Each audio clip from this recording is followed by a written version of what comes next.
Good evening, folks. Back in for another round of Spirited Justice. We're going to start in on the third case's trial. So, the high priest was murdered during the purification rite. Our old friend Maya Fey is the one being charged for murder.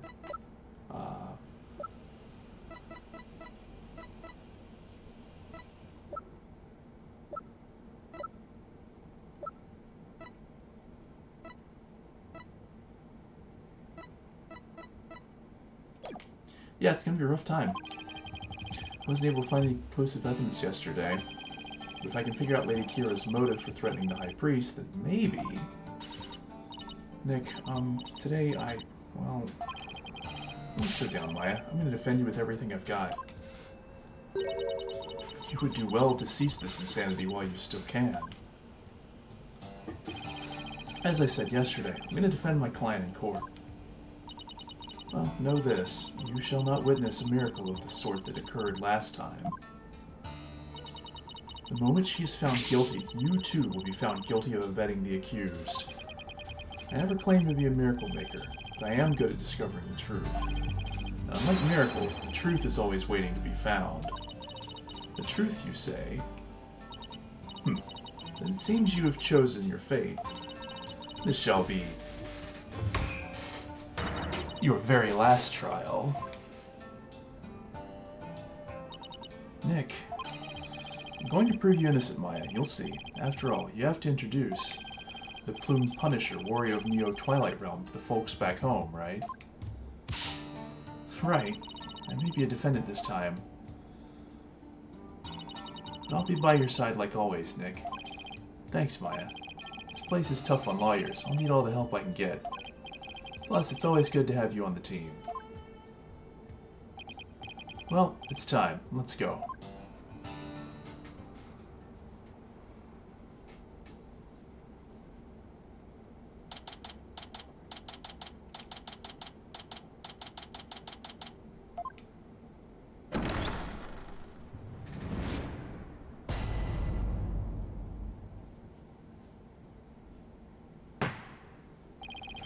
The trial of Maya Fey begin. The defense is ready, Your Majesty.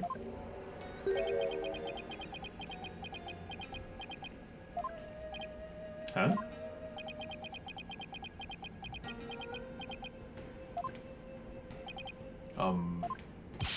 Quiet! Can't you see Prosecutor Sadmati is absorbed in silent prayer? Very different treatment from the previous trial. Great. The trial's barely started and the judge is already mad at me. He's very devout for a prosecutor. Why is the accused standing over there? Oh, well... Your Majesty, in addition to being the accused, she is also my assistant. The accused is your assistant, you say? Very well, then. A criminal does indeed make a fitting partner to a lawyer with a defiled soul. Damn. That wasn't very nice. Yeah, well, bad-mouthing lawyers seems to be a custom of sorts here in Khura'in. Must say, I am surprised to see you still here in Khura'in, Mr. Wright. And even more so to find you in the Hall of Justice once more. I cannot fathom why you would willingly risk your life in yet another trial. The answer is simple, Your Majesty. I am a lawyer, and this is what lawyers do. Although, to be frank, I'd rather be anywhere but here right now.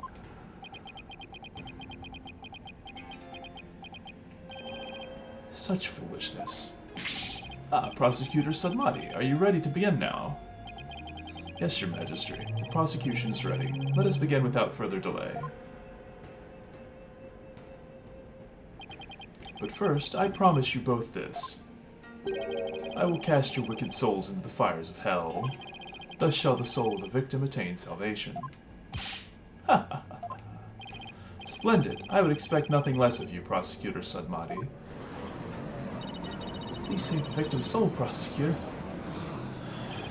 Oh boy. I think I'll pass on that whole fire and brimstone deal. But I'm not surprised by your words or stance considering what Apollo's told me about you.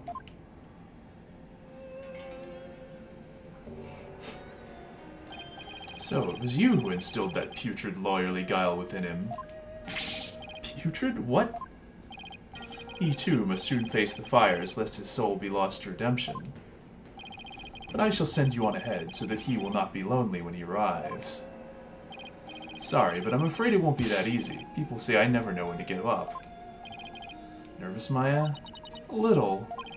Feels like it's been ages since we stood side by side like this in court. Too bad I'm the defendant. Don't worry. We haven't lost a case together yet. You're right. Let's give this everything we've got, Nick.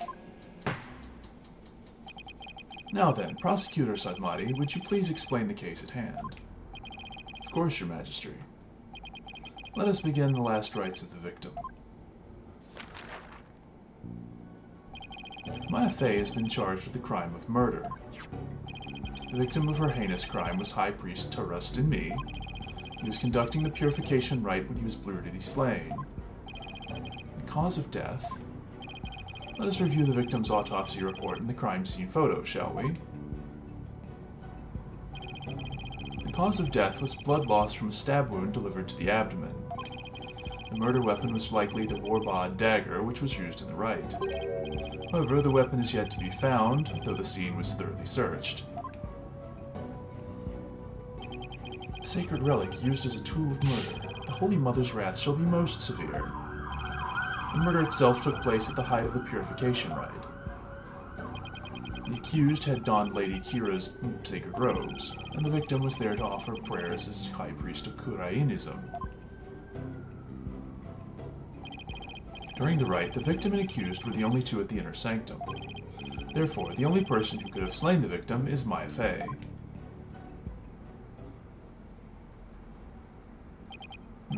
I must say, that does cast a great deal of suspicion upon the accused.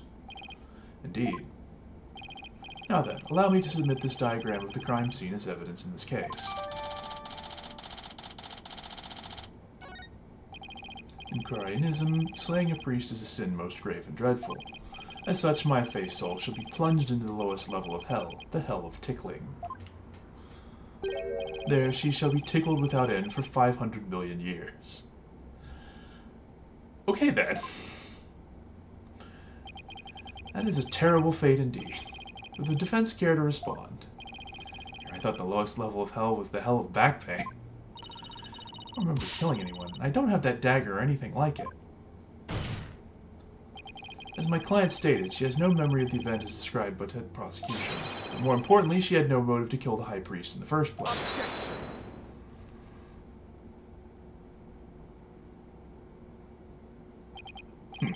I thought you might say that. Nevertheless, the meaningless prattle of lawyers is utterly ineffectual here in the Hall of Justice. For all will be made clear by her benevolence Refa Padma Kurain's insights.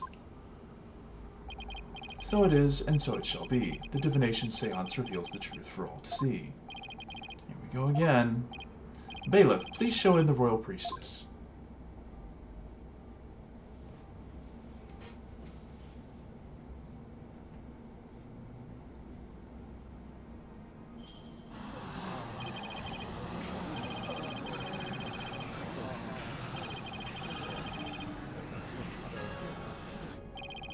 Popular as ever, I see. Rest assured, good people of Kurain, I will defeat this murderer and her abettor. They shall not escape on their Freedom Express today. Oh, she's really hung up on that. What joy it is to have the Royal Priestess back in the Hall of Justice. May the Holy Mother grant us her divine favor. Urdihara Kurain.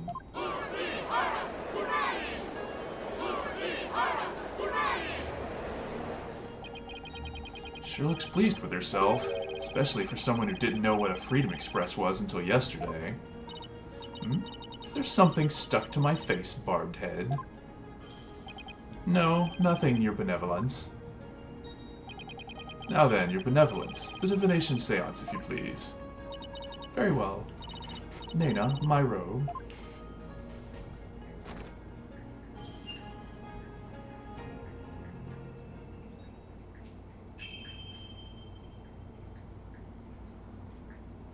O Holy Mother, we hold this divination seance in your name. Let the eyes of everyone here be clear, and our ears be unstopped. O dance of devotion, guide the victim's soul to me, so that we may receive their final memories in the pool of souls.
Alright. Oh, wait, I think maybe we don't actually see it until after this part.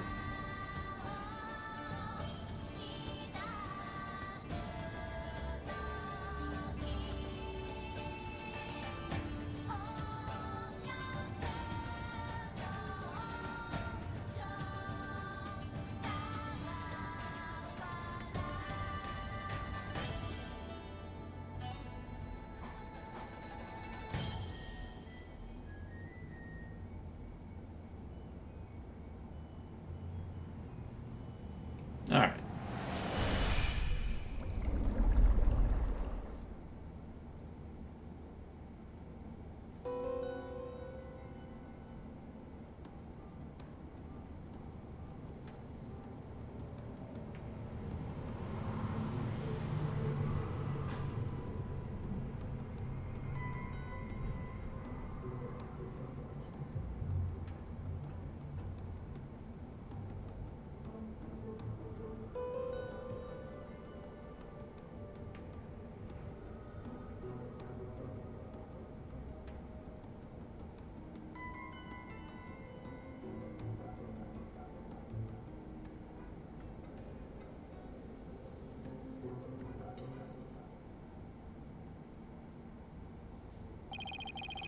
Victim's Mitama has spoken. The divination seance is complete. Great. Another clearly incriminating seance vision. Could not be any clearer, O foul defense. The accused donned the sacred robes of Lady Kira and then attacked the victim. Oh, how very terrible it must have been. The figure of Lady Kira lit against the dim lantern light, the scent of incense growing ever more potent as she drew near. I can almost sense the horror Abbot in me must have felt.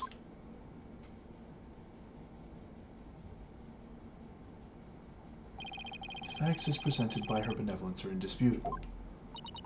But that wasn't me! Do something, Nick! I'm working on it. Couldn't have been any clearer. Looks like I'm in for another uphill battle. Hughes committed this vile act during our ancient tradition, the Purification Rite. Think of it. The Rite's Guide explains the multi-part Purification Rite in detail. Transformation Rite. The High Priest reads scripture while a priestess dons the robes of Lady Kira. The Rite of Water. Lady Kira enters the spring and the High Priest purifies her along with her dagger.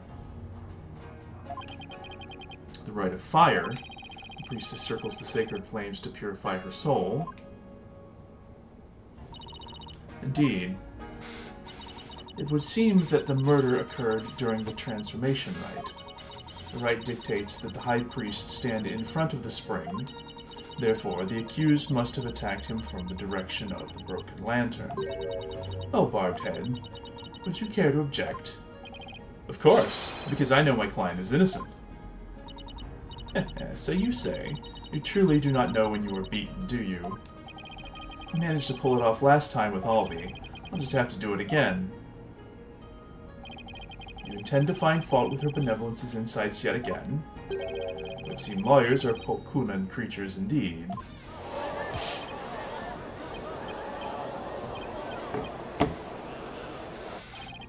What exactly is Pulkunan? Someone who's a real piece of work, so to speak. They can call me anything they want. The only thing I care about is uncovering the truth. So, Barbed Head, are you foolish enough to risk your life for your so-called truth? Because my insights are the truth. To deny them is to willingly dig your own grave.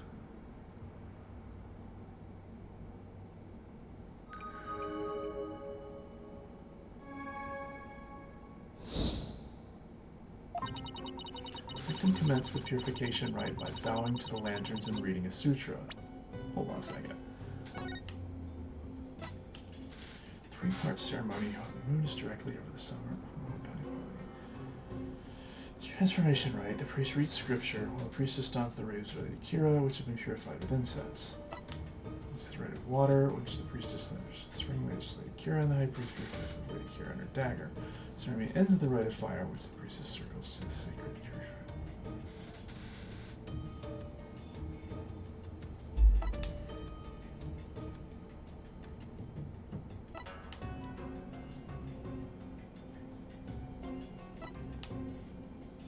She dons the robes while he reads scripture. That part seems straightforward. Spring is Lady Kira and the High Priest purifies. Circles the sacred flames. There's the broken lantern. Okay. Lanterns and reading sutra. As the first part, the transformation rite, ended, he lowered the sutra. Suddenly, he heard the accused approaching footsteps and smelled her incense-laden robes. It was then that the victim felt an intense pain. I believe this is when he was stabbed. As his life's blood spilled over, his vision dimmed, till finally he passed from our world. That is everything the victim experienced in his final moments.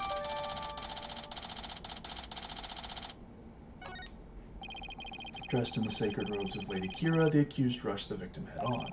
The brutal stabbing she perpetrated could not have been any clearer. Yes, it is plain for all to see. No, it wasn't me. Sudden drowsiness came over me during the transformation rite. I didn't even get a chance to put on Lady Kira's robes.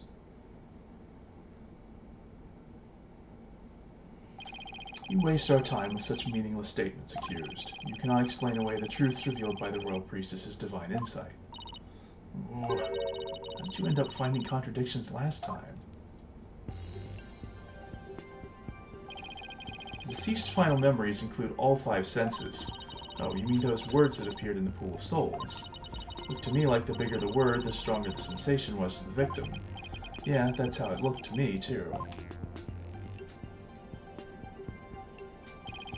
The sensations themselves are never wrong, only their interpretations. That's why I tried to point out mistakes in Rafa's insights the last time. Yeah, the problem is not with the data, the problem is how you read the data. Could be contradictions between what Abbot Inby felt and her insights, huh? Got it, and I'm going to find them this time too. Check how to point out contradictions in Rafa's insights. Door quickly. Same insights with... Okay, left and lipstick. Okay. Disease. Pause with A. Okay. Jump to different points. Seance vision. Using B and X. Okay. Select it. Okay. Point out the sensation that contradicts the insight. Got it. Fluctuate. The sensations this time seem to fluctuate more than once in Molly's trial, in which case I'd better keep an eye on changes in their intensity too. Okay. Got a little hint there, I think.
Can't really tell. The lanterns are too far away to tell that there's anything with them. Although there is wind afterwards, so that wasn't there before. But I don't know that that's necessarily the contradiction that we're looking for.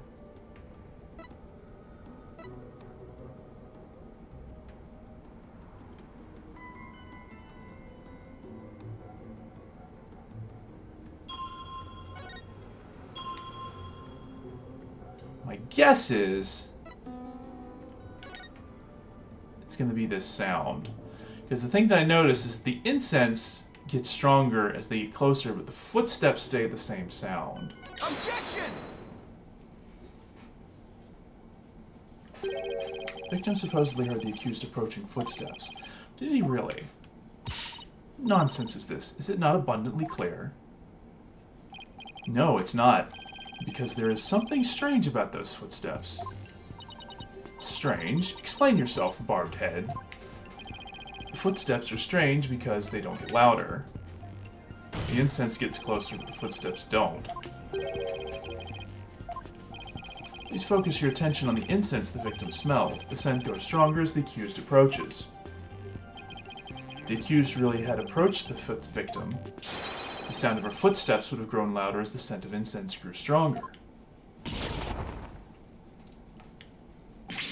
Why, that makes perfect sense. How can this be explained, Your Benevolence? Well, there must be a reason. Objection! Tis as they say, even a putrid worm of a lawyer would turn. What does that even mean? He's not exactly singing your praises, that's for sure. Still, we cannot discount this information solely on account of its lawly source. Your Benevolence, perhaps you must listen more carefully to the Abbot's Mitama. Listen more carefully? What's he talking about? Yes, it would appear so. I shall try to refine the sensation. Refine the sensation? I can more accurately gauge sensations by deepening my communication with the Mitama. I didn't know you could do that. Why have we never done this before? By refining sensation, a clearer picture of the truth can be discovered.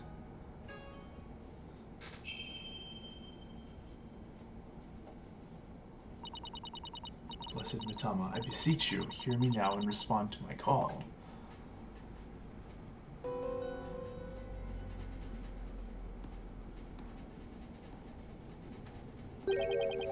Footsteps changed into bells? What could this mean? Bells. The only bells at the scene of the crime were... Ah, that jingling must have come from Abbot Inmi's bells. You mean those big things he had on his ankles? So it was his footsteps. There you have it. The sound of bells was from the High Priest's own footsteps. And that means... the footsteps belonged to the victim himself. It means it was the victim who was moving, not the accused. The victim was the one who went running toward the broken lantern from the spring. A far cry from what Her Benevolence's insight would have us believe.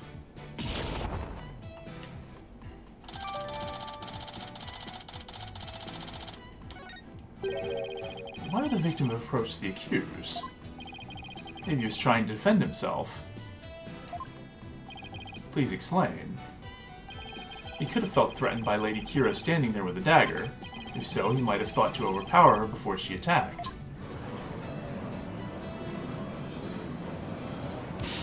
Still your voices. This is nothing but a theory, and a poor one at that. Be not led astray by this lawyer's obvious postulation. Objection! While his insolence is inexcusable, I would ask that you calm yourself, Your Benevolence. Is there something you would care to say, Prosecutor Submati? Even if it was Abbot Inmi who moved, it does not negate the accused crime. What do you mean? The accused was likely waiting for the High Priest to approach. Ah. And as he neared, she plunged the dagger into him. It is as simple as that. Oh, right. It really doesn't change much, does it? Yes, it is as the prosecutor said. In fact, it is as mine meant to say all along as well. Right, and that's why you were so shocked when you first heard it. Understand now, lawyer, that contradiction you conjured up has come to naught. Once I hone my insights, it will vanish like the dying rays of the sun.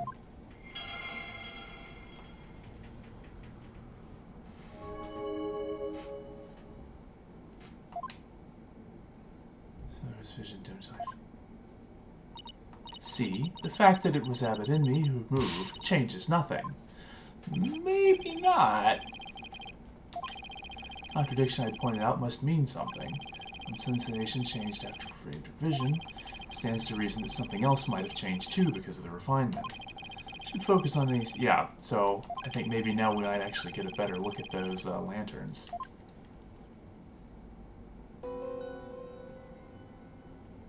Let's see if that changes. No, you still can't see those very well.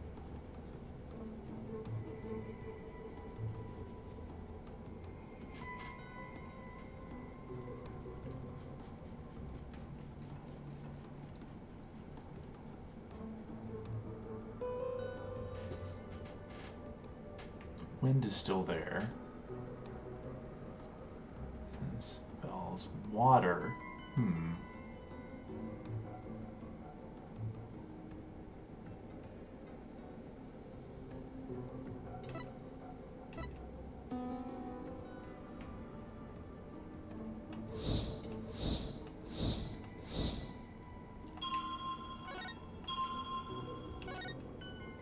Objection!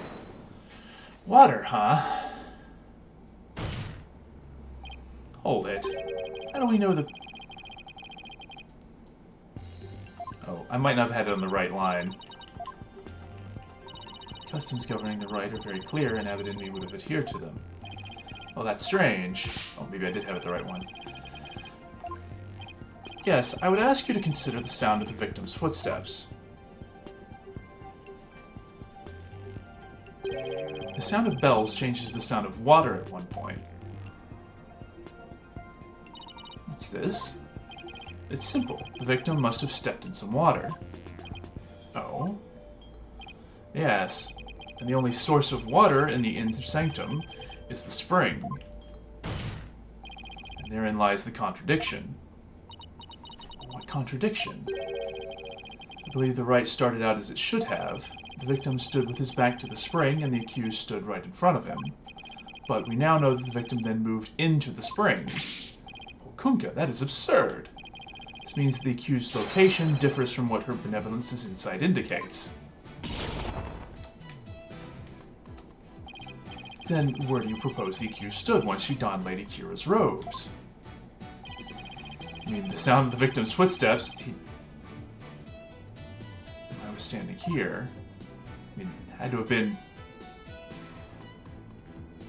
here? I mean... I think I know what they're getting at, because I remember seeing this thing has like a big spike on it. But that thing also isn't alive, so... here? Take that! Until this moment, we've all just assumed that Abbott and me and Miss Fey were standing where they were supposed to be, as shown in this rights guide. In short,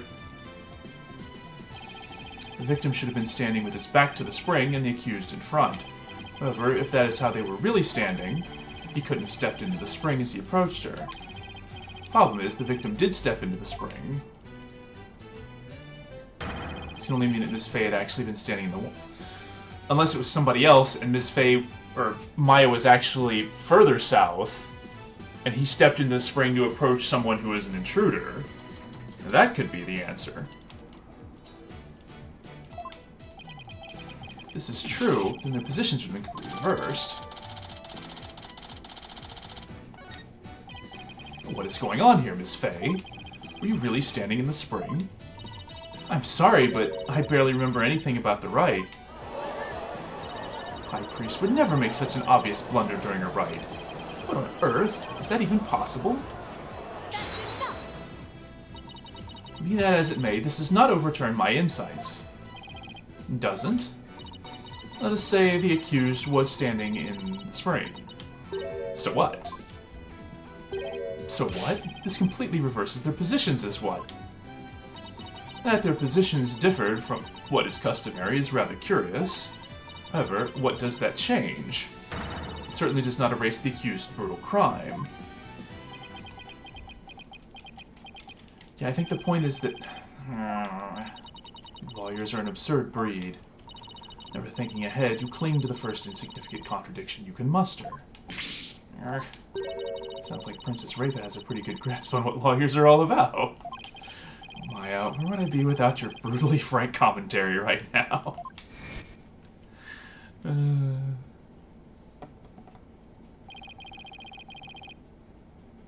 This is contradiction really meaningless, but something really doesn't feel right. Did I take a wrong turn somewhere?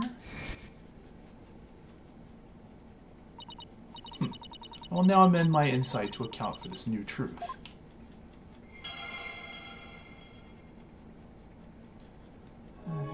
He rushed the accused and tried to fight her off by the poolside lantern.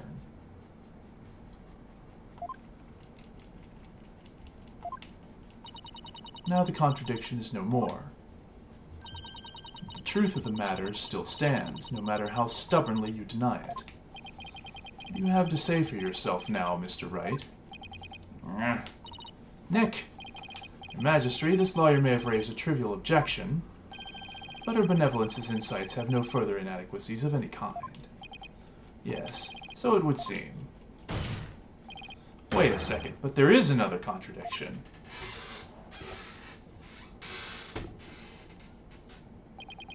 Still you flounder about, wretched beast. Though you rack that putrid brain of yours, nothing worthwhile will come of it. Maya, please tell me you remember something that might help us out here. Sorry, I really don't remember a thing. But now that the place I was standing in has changed, who knows? That alone may cause a new discrepancy with Princess Rafa's insights.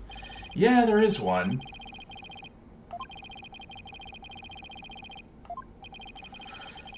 Yeah.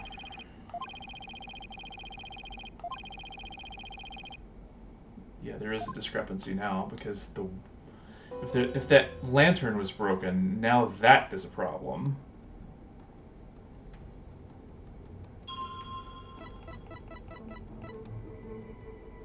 I guess it'll be this.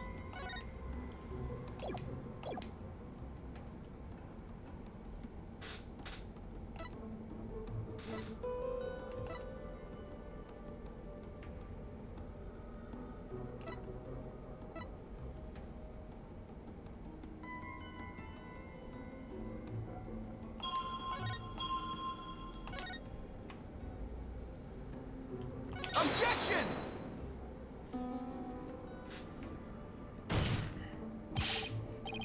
Statement. Oh, maybe that's not it.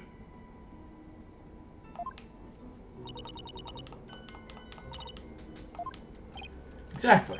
That's where the inconsistency lies. Damn it, right. It's in the defense's thought process that the inconsistency lies. I guess there wasn't an inconsistency there after all.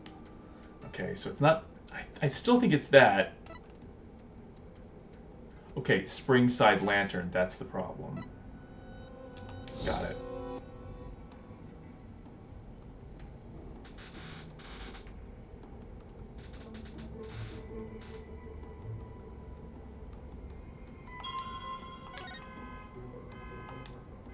Objection!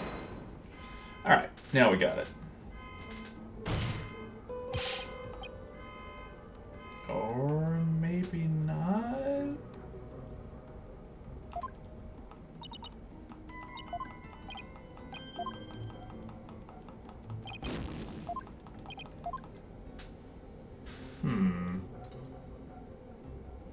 Hey, Tormuse, thanks for the raid. How's it going?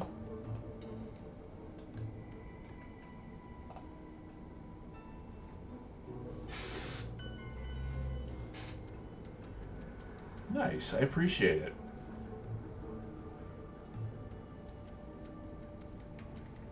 Yep.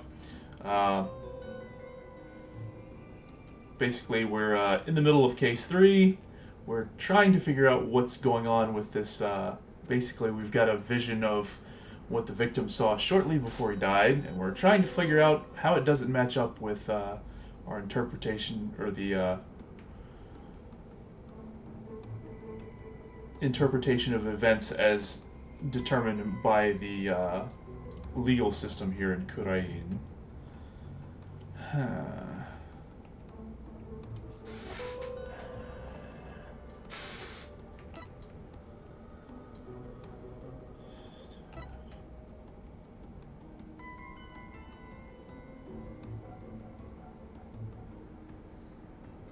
Intense pain. And this vision dimmed. Okay, so that part fits.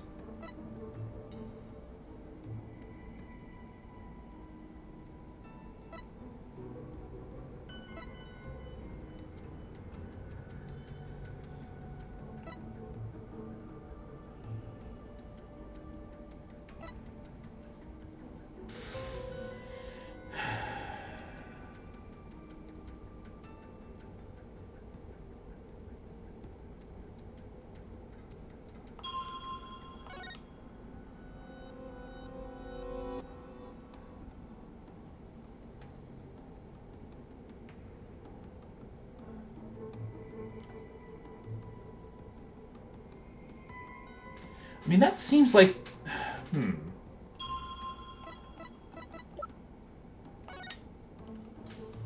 So she's there, and he's there. The discrepancy is that the lantern that's broken is behind him, but we're seeing the wind that shows up that's blowing through the broken lantern, so that should have been it.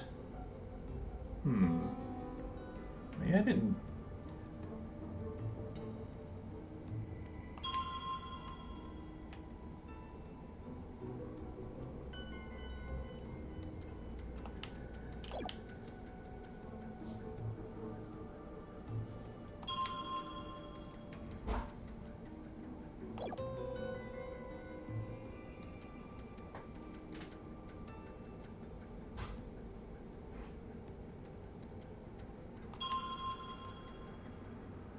It's definitely that sound.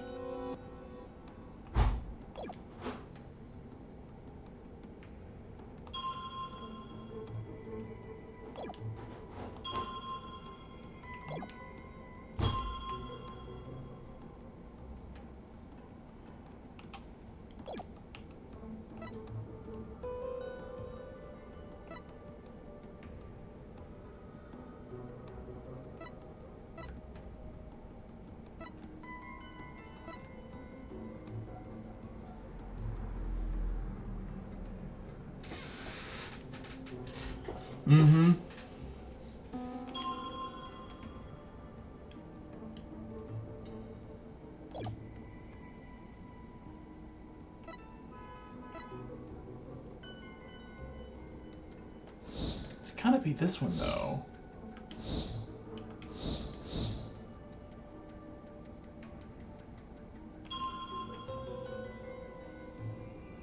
Springside. Objection! Gotta be that one. No, I think I just did that one and it doesn't...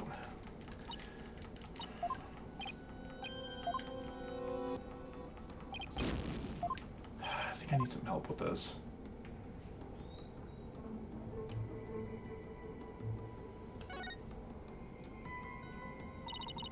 Like you're having a tough time, Nick. Yeah, because I can't find any contradictions. I mean, the sensations in the vision all seem perfectly fine. They don't, but the one that I'm finding a problem with doesn't seem to be a problem. Read the insights while focusing on what the victim saw. Read the insights while focusing on what the victim saw. Of course, his sense of sight. Time to go over those insights. Okay, so it's something with his sense of sight. Maybe that's the purification right by bowing to the lanterns, reading a sutra. So that's what he saw. Brings the sutra up to look at it. The first part, the transformation ended, he lowered the sutra. Suddenly, he rushed the accused and tried to fight her off by the Springside lantern.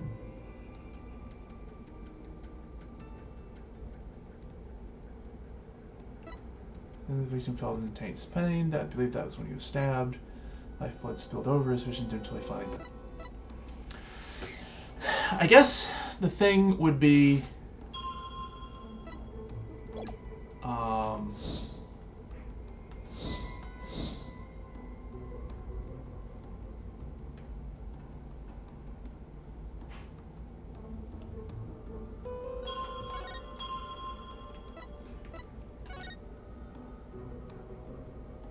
Well, the vision of what the victim saw before they died is invisible in court. Yeah, I mean, well, this is the country of Kurain, where basically the I don't know how much you've seen of previous games, but Maya Fey, our assistant in some of the early games, is basically she's able to, you know, summon. She's basically able to challenge. It doesn't. The stuff that she does isn't admissible in court, but this is kind of the country where all this stuff comes from. So yeah, they've got this whole setup where it's like part of the. It's just like a part of their law process. I guess it's this one? Objection! Because he's not really fighting them off. He's just like, he's waggling his hand in front. No, that's also not it.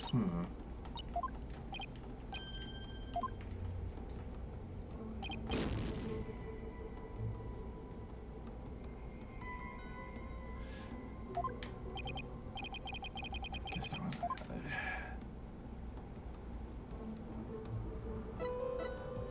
Okay, so if it's not the fact that he wasn't really fighting them off and just waving his hands around, I'm not really sure what else is different here.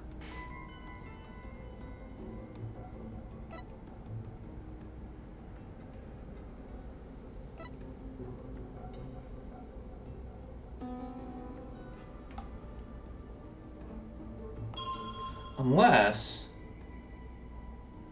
there is the fact that he's looking this way.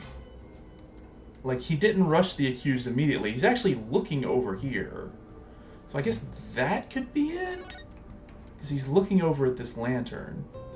He's not actually looking at, I mean, the obvious, you know, hey, there's somebody dressed in a different robe here. So that could be it. No, that's not it. I don't know what they're wanting from me here.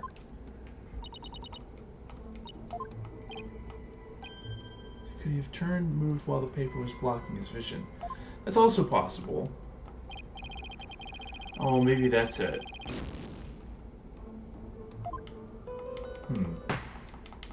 Yeah. Child needs guilty, blah, blah, blah. Alright, try this again. Yeah, Defense Culpability Act, blah, blah, blah. And the Defense Phoenix Wright.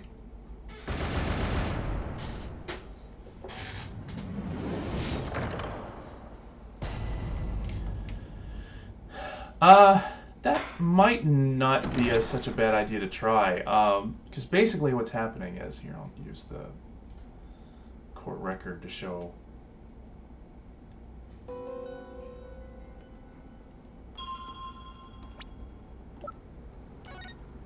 So, these positions, the Tarust and Maya, are supposed to be, like, reversed. He's supposed to be standing in front of the spring, and she's supposed to be standing further south to him. Which is what it seems like at first, because it seems like that broken lantern is on the right side. Or rather, here, that's the weird part. Because, like, okay. Play. I guess it is weird that there isn't any wind here. Right? He doesn't hear any wind blowing when he does this.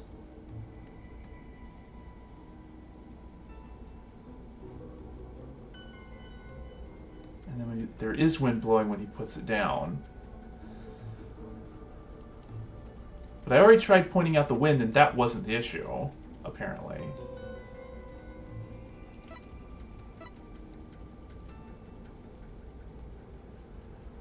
So I guess the other thing would be...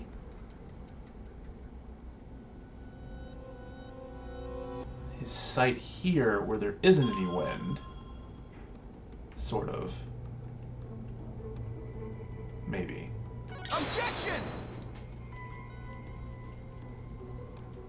Nope, that's not it.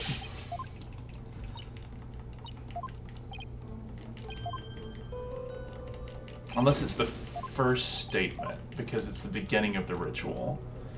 The beginning of the ritual doesn't... Okay, hold on. Maybe it's this, because he's bowing to the lanterns, right?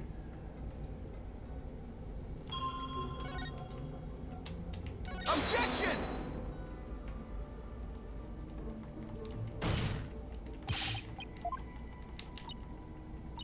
Although it could be...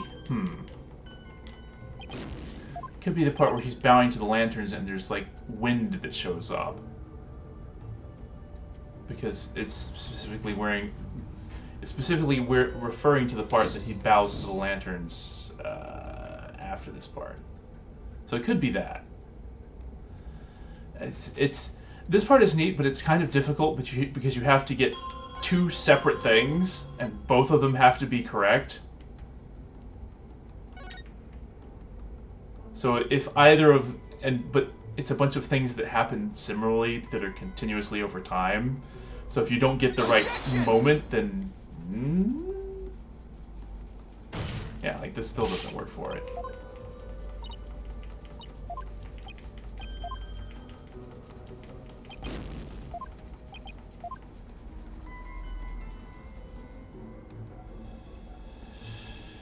I think I'm gonna have to ask for help again.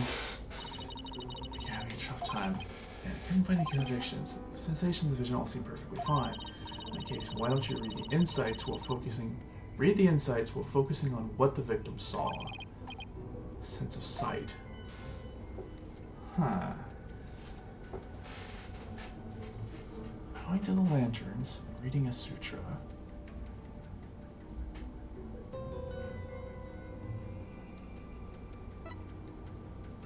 Heart transformation right entity lowered the sutra.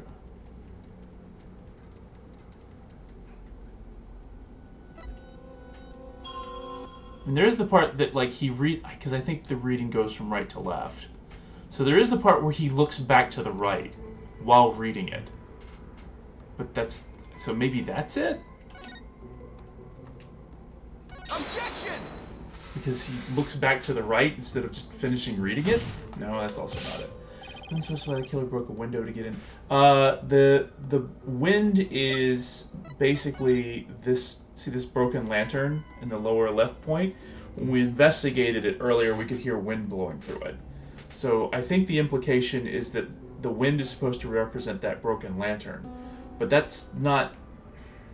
That doesn't line up with, obviously, him facing the wrong direction. So it's like, what's going on here? So that's why I thought the wind would be it. But I matched up the wind with most of those statements, and it didn't seem to work.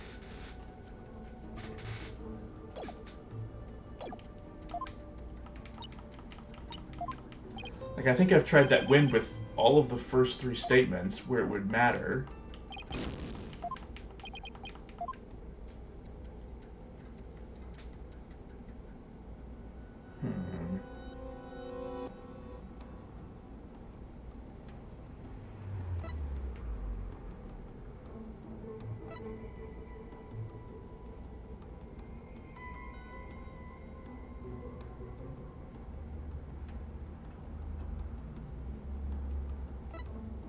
The first part ended, he lowered the sutra. Suddenly, he rushed the accused and tried to fight her off by the Springside lantern. Then the victim felt intense pain. I believe this is when he was stabbed. His life blood spilled over, his vision dimmed until finally he passed from our world.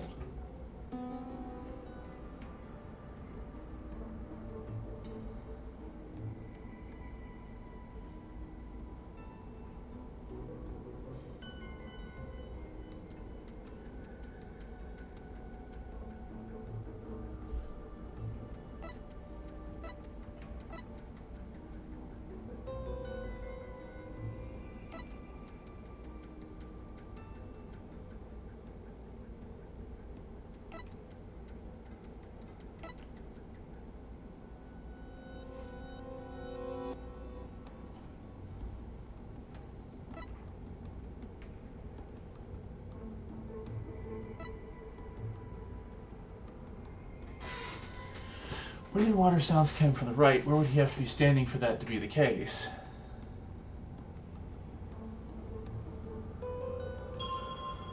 For the wind and water to both be from the right, we have to be standing for that to be the case. No idea, just spitballing.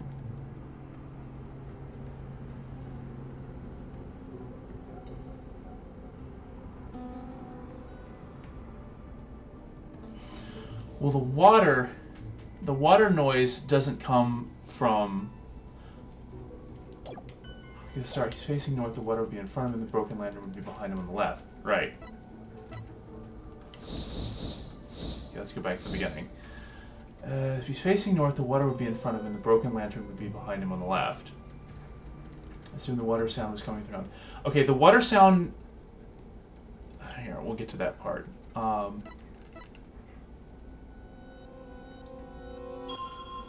The idea currently is that she's standing in the spring and that he's standing outside of the spring, right? So when he ends the sutra, so he lowers this down, then suddenly he rushes the accused and tries to fight her off. So the bells are, he has bells on his ankles. So the bells noise is presumably from him rushing the accused, right? So he makes noises from the bells. But then when he hits the spring, the idea is that he's making the noise from his footsteps hitting the water. So that's the water noise. So the idea is that he's rushing north. Which, if she's standing here, makes sense because he steps into the spring and he starts making noise by stepping into the water.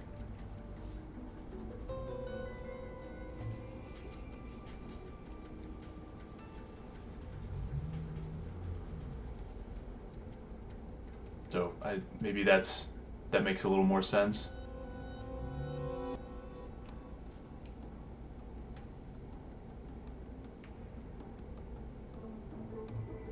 Right, that's where I was confused because it's like, wait, the broken lantern should be behind him. He shouldn't be hearing wind. Like, it would be easier if,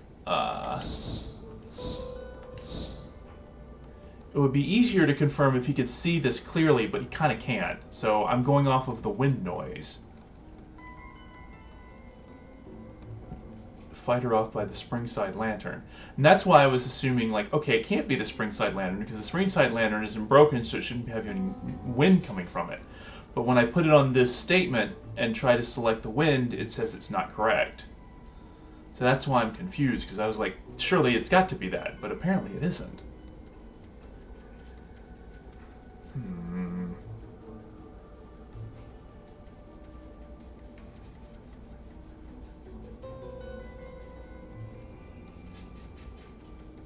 Yeah, so like...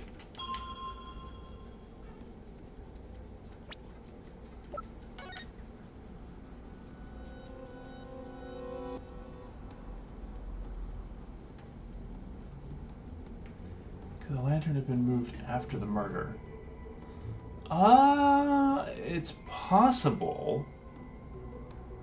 Although I think these lanterns are fixed to the ground. I think it's unlikely. I don't think we've seen any evidence that they could have been moved. Let's put it that way. Let's see. Envelopes. Or, lanterns.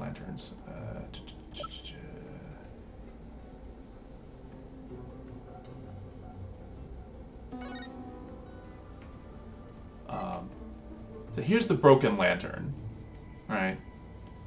It's in the lower left part of the diagram. So there's a picture of it.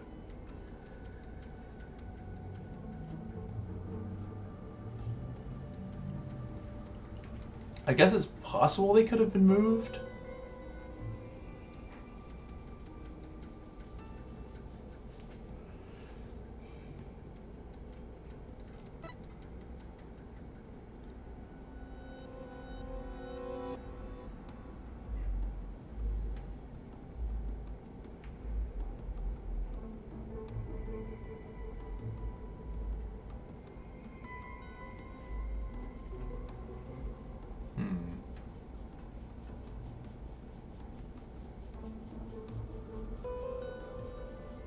And so you can see from the image that there's bells on his feet.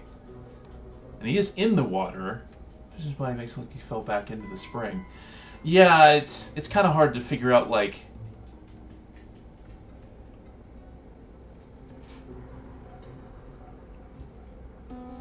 The vision seems to imply that he ran forward in the spring. Exactly. Yeah, something's weird.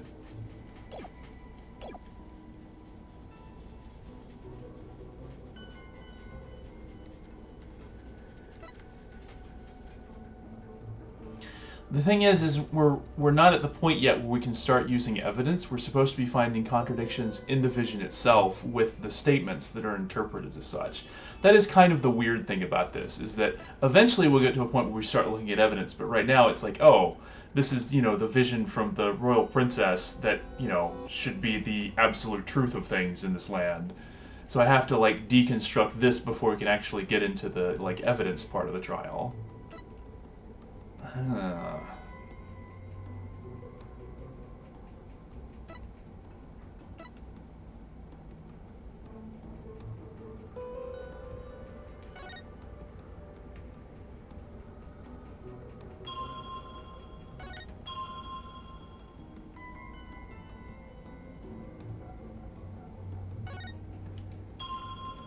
I mean, it could be that they're like, oh yeah, of course he felt pain. He basically ran into it. Like, he wasn't fighting it off. He just basically ran straight into the knife that was being held out.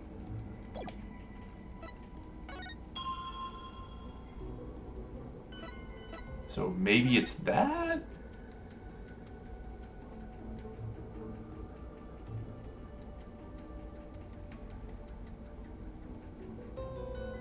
So he's not really trying to fight her off, like... Okay, here, hold on. Arrest the accused and try to fight her off by the Springside Lantern. Like, that's not really what you would do to fight someone off. If they were holding a knife at, your gut level. You wouldn't run up and, try to slap at their face. That would be silly. So it's like, okay, yeah, that doesn't seem like it matches up, but then when I, try to present that, it doesn't work.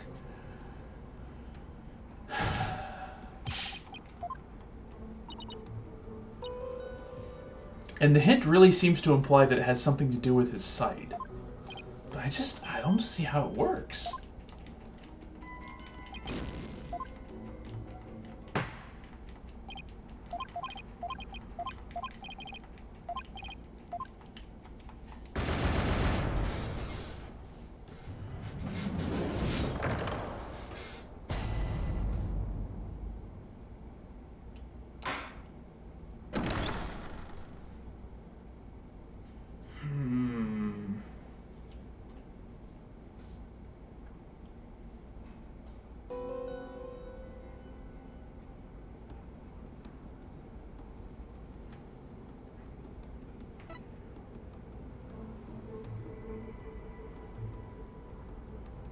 No, the inconsistencies right now are just between the statements here and what's shown in the vision.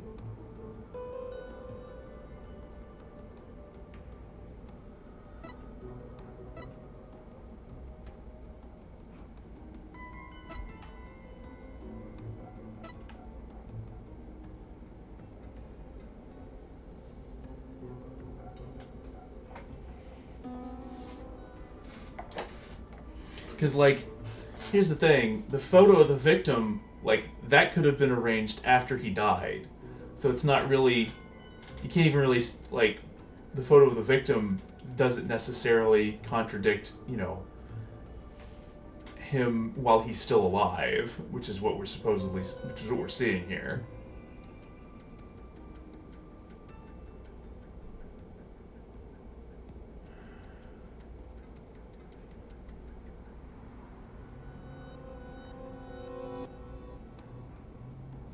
Yeah, that's what I thought. I guess...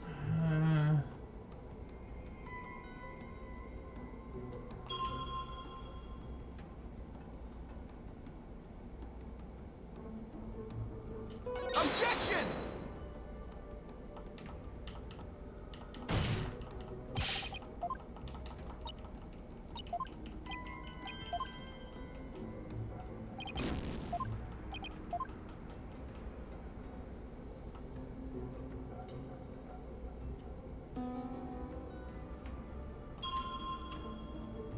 This one.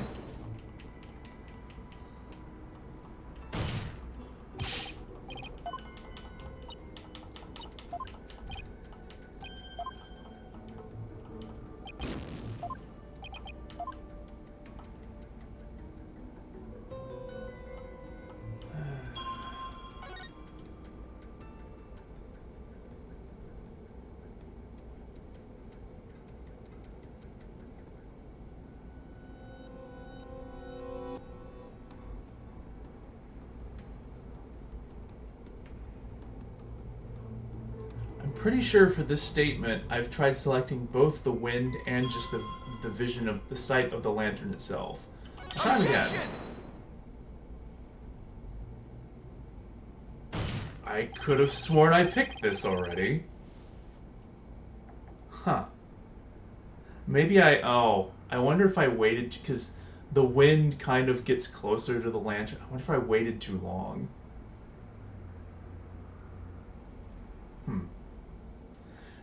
At any rate, found a new contradiction. No doubt is but another of your vile attempts to slander my insights. Nope, take a good look at what the victim saw. It just might change your mind. The lantern flame behind the accursed was flickering. There's nothing unusual about that, especially as the wind had stirred. No, that's where you're wrong. The accused had been standing in the spring. And what you see here should be one of the lanterns flanking the statue. I fail to see your point. My point is, something is wrong here. The two lanterns flanking the statue were both outfitted with glass wind guards. So neither lantern's flame should have been flickering in the wind in the first place. I mean...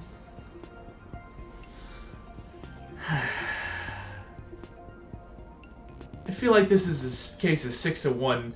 They wanted 6 of 1 and I picked half a dozen of the other.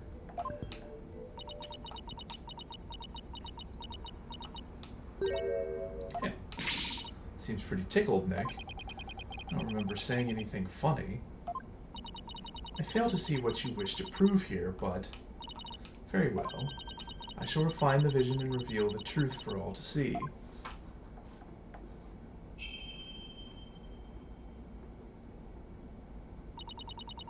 Blessed Mitama, I beseech you, fix your sight upon the lantern there.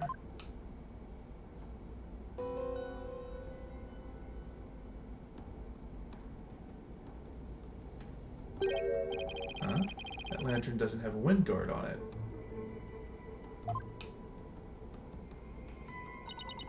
And rightly so. The wind guard was removed to reveal the sacred flame within for the rite of fire.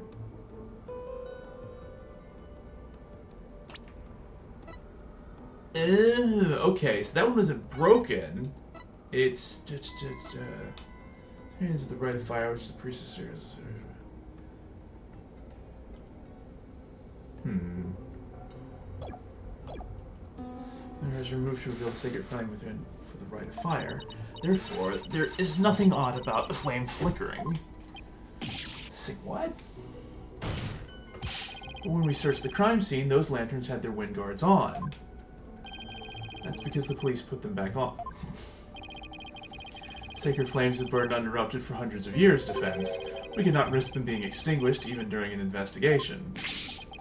That would never fly back home. Oh, Barbed Head, are you done quibbling? If so, it is time to bow down before this testimony of the Mitama. Nick, don't worry, Maya. I'm just getting started. Alright, let's go over everything we know so far.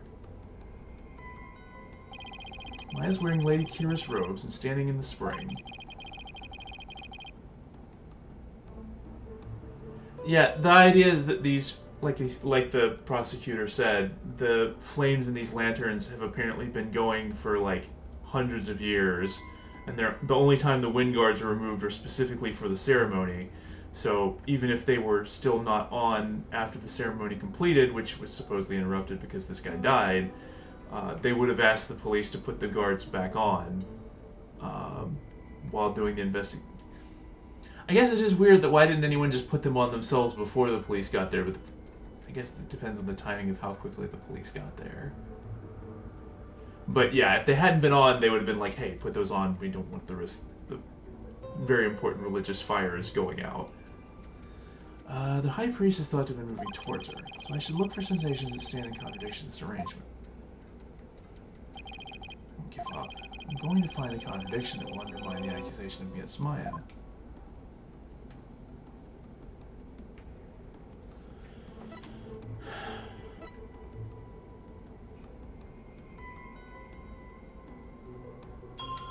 Okay, so now the fact that it's not flickering here...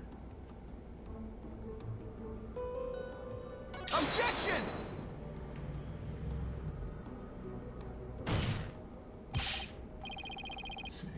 No, maybe not.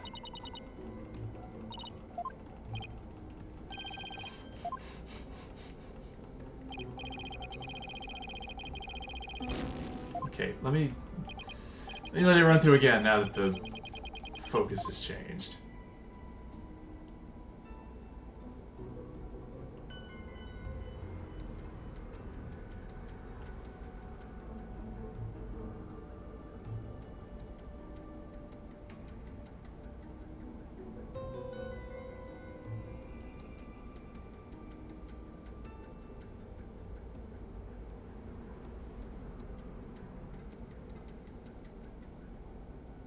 Okay, yeah, that one is different. So yeah, I think he... Okay, something is definitely funky here.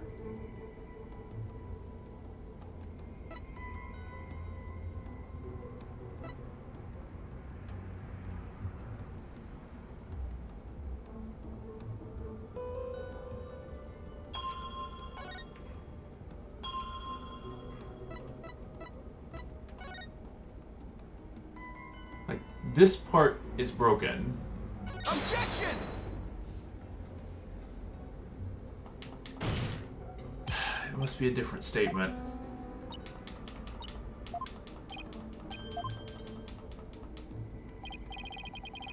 Hello, first-time chatter. I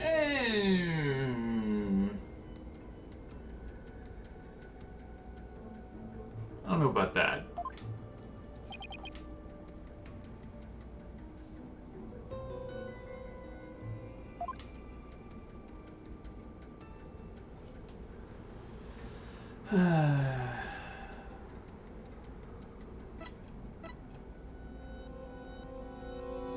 I guess it could be a contradiction with this one.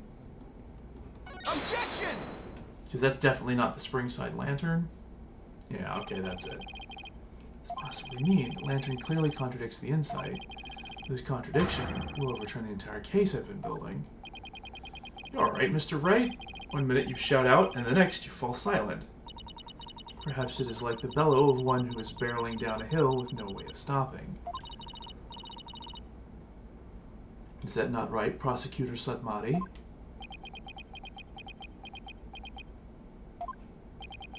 Don't get cold feet now, Phoenix. Even if this overturns the entire case you built so far, the only way is to keep moving forward, because that's where we'll find the truth. Sorry, but I'm not barreling down a hill. In fact, I'm in full control of everything with the indisputable contradiction I found. Is that so? The lantern behind the accused clearly, no, blatantly contradicts your insight. Does it now? One of the lanterns on the entrance side of the inner sanctum was broken. If you watch what Abbot Envy saw in his final moments, you will notice that the lantern behind the praying form of Miss Faye is broken. But when you compare that with the one he sees afterwards, Lady Kira, however, is still intact. In short, we're seeing two different lanterns in this seance vision. How could this be? Even if it were so, how would that contradict my insights? Yeah, it's because basically he's turning around while he's reading the sutra, and so Maya is to the south of him, but Lady Kira is to the north of him.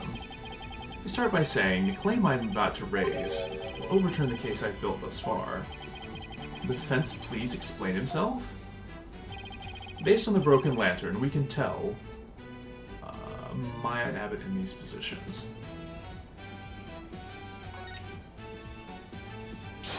The accused and the victim were standing. Did you not just finish asserting the accused? Yeah. So the point is not that Maya was standing somewhere else, it's that someone else was in the room standing somewhere else. I built my argument on that faulty premise. But thankfully, it has led us here to the actual spot where Maya Fey was standing.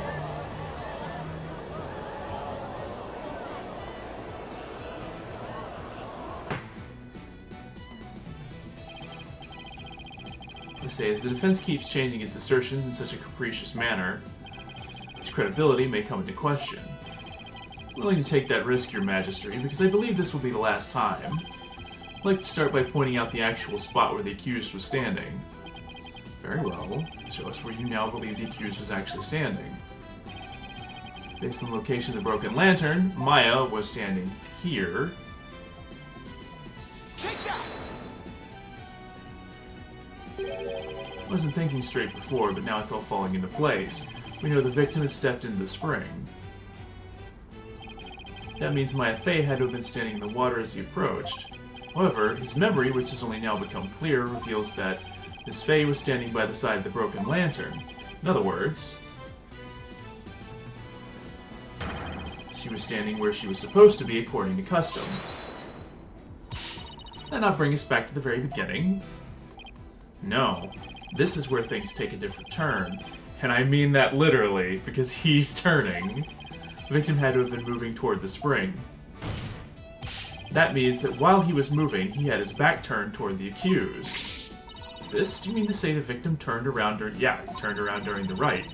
This image appears nowhere in the seance vision, because he did it while he had the sutra held up. No one noticed until now. How can no one have noticed something so big? There's a moment when the scripture the victim was holding was all we could see. Thanks to that, none of us could tell that he was in fact turning around in that moment. Objection! If it is the defense asserts, then her benevolence's insights no longer make sense. How do you intend to explain that? Objection! I don't need to explain anything, because it's just as you said, Prosecutor Sudmati. Her benevolence's insights don't make any sense because they contain a huge error. Such insolence!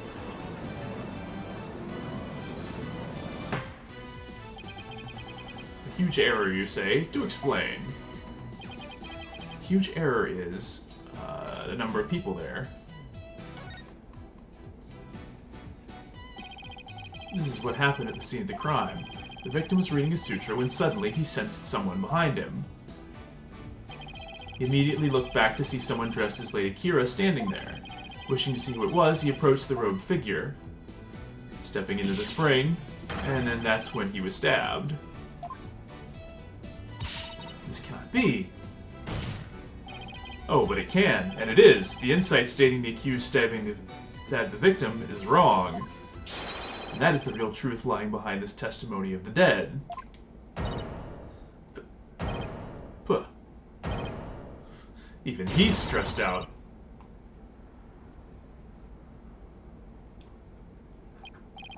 Are you suggesting there was someone else at the scene of the crime? I misunderstood the voice of the Mitama yet again? This cannot be.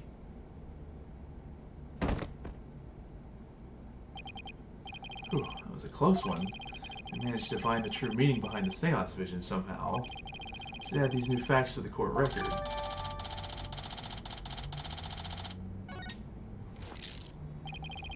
Benevolence, please allow me to take it from here. I will overturn the brash accusations of this faithless, putrid-minded lawyer. Yes, I shall place my trust in you.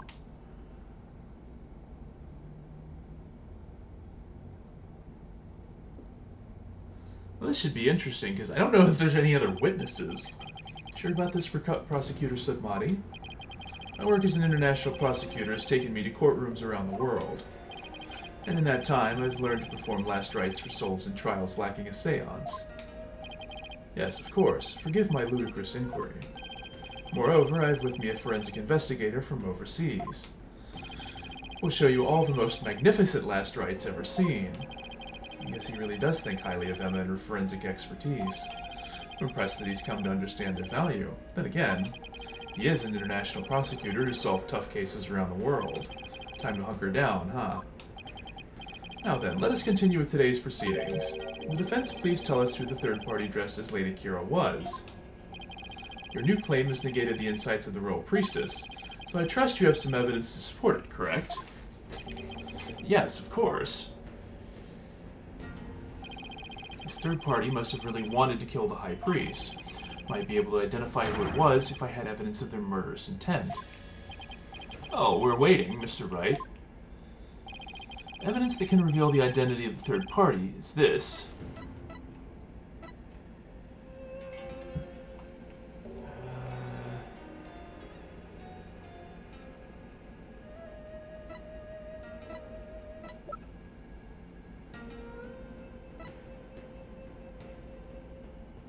Take that! 3 days before the purification rite, the victim received a warning letter from an unidentified individual.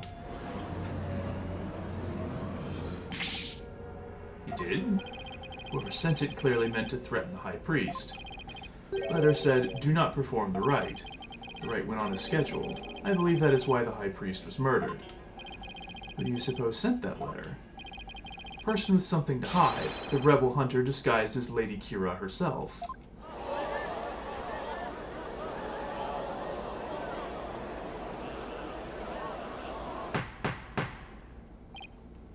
Peace. I don't understand. I had heard the Lady Kira that has been in the news of late only hunted rebels. If so, why would she have killed the High Priest? Excellent question. Maybe it would help to think of it this way. What if the High Priest had secretly been a rebel? High Priest couldn't possibly have been a rebel. The High Priest, a devout follower of Kurayanism, a rebel?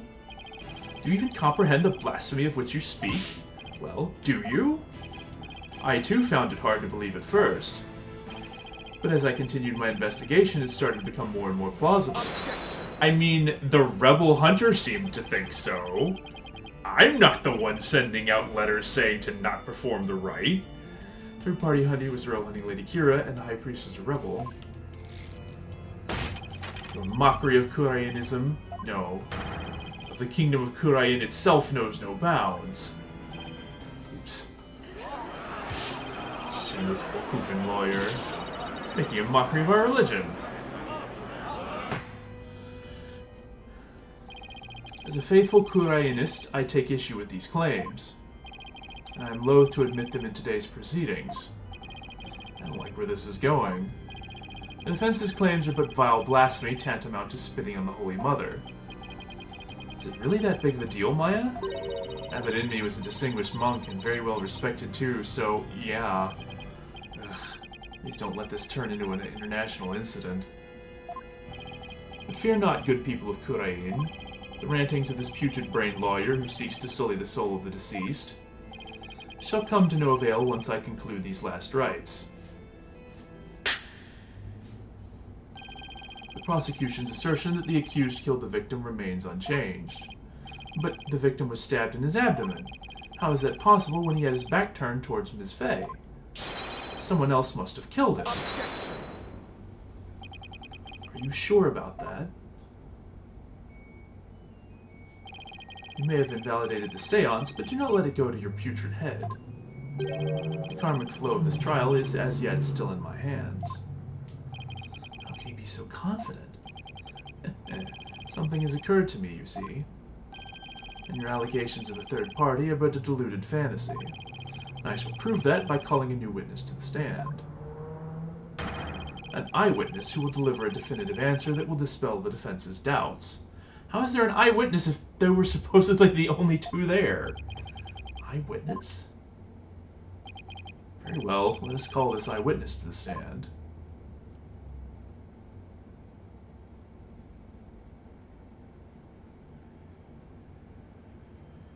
This guy? What? Oh no, he has to be the shaggiest witness I've ever laid eyes upon. State your name and occupation. Oh, I'm, that's so-and-so. Whatchamacallit? Well, this isn't shady at all.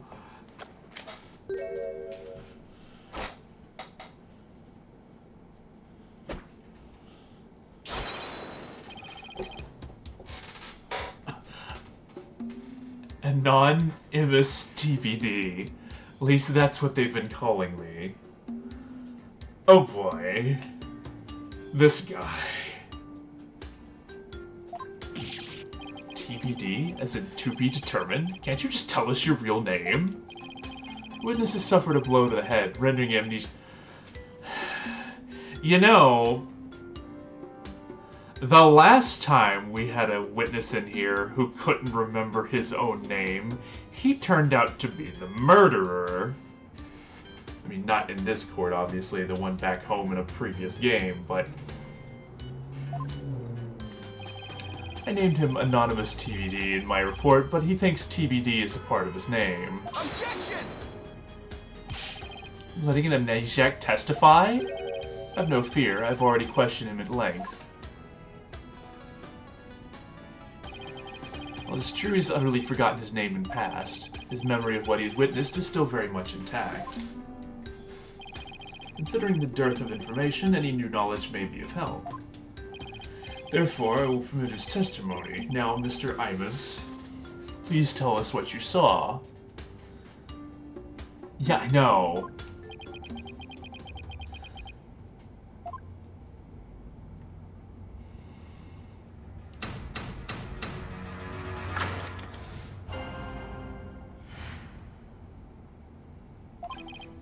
That night, I was up at the top of Mount Pony Pony, the mountain next to the Inner Sanctum. I hate crowds, so I climbed up there to pray in peace. I know it's a no-no, but since there was no one around, I used my binoculars to spy on the right at the Inner Sanctum. That's when I saw the accused stab the High Priest with a dagger. There's no way you saw Miss Face stab the victim with a dagger. I swear I don't know what he's talking about. Or don't remember at any rate. Pony Pony, the beautiful mountain that is also known as the Little Sanctum. I must be talking about that smaller mountain from the post. Yeah, how are you supposed to use your binoculars to see something that's above you and has a gate around it? Mr. Imus, I was wondering, what can I do you for? The Inner Sanctum lies at a high elevation where clouds and fog can obscure the view. Are you sure you were able to see what happened from the mountaintop next to it? Good point. His Majesty raises an excellent question. Well, Mr. Imus, on the day of the rite, there wasn't a cloud in the sky. Had a perfect view. If you don't believe me, check the weather forecast in the paper that day. Nick, don't we have the newspaper for that day? Yeah, let's take a look. Calm, clear skies today.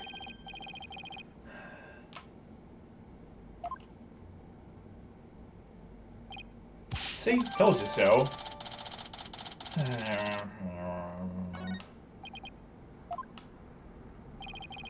It would appear the witness has offered testimony worth hearing. Mr. Imus, I too have a question for you.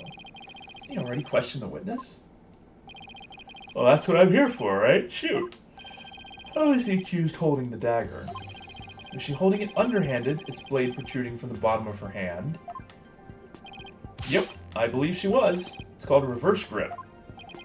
Ah, I thought as much. Hold it! Hold it right there. What bearing does that have on this case? Also, why are you leading the witness? Yeah, he Like, he should have just said, how was the accused holding the dagger, and not, was she holding it underhanded? That's completely leading. But leading the witness is frequently allowed in Ace Attorney games. Just as a heads up, if you ever are in a situation where you need to understand law, don't use these games for reference. Cease your interruptions, you putrid-headed lawyer. Do you not see the significance in how the blade was held? Why don't you enlighten me, O enlightened one?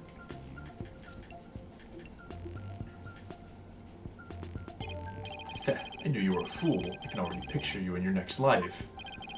Next life? Yes, after your soul rides for centuries in the pits of hell. You shall be reborn as a witless sea urchin with barbs limited to your posterior. You shall live a short, inconsequential life, only to be brutally devoured by a sea otter. That was a bit excessive. I simply asked what the dagger grip had to do with the case. Now pay attention. How the accused held the dagger is of vital importance. With such information, we can infer exactly what action she took. You were saying the victim was killed while he had his back to the accused. Is that correct? Yes. As such, the accused's dagger grip tells us something very important. The accused approached the victim from behind, swung her arms around him, and plunged the dagger deep into his abdomen using a reverse grip. Okay. So, you know, the other Lady Kira with the dagger just gets completely ignored, apparently. So Mr. Imus's testimony clears up any doubts that might remain. And it coincides with her benevolence's insights as well.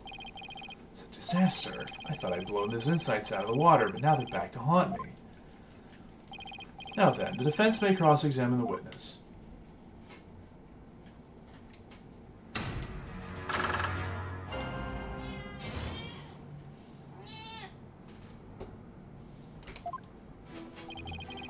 It's up the top of Mount Pony.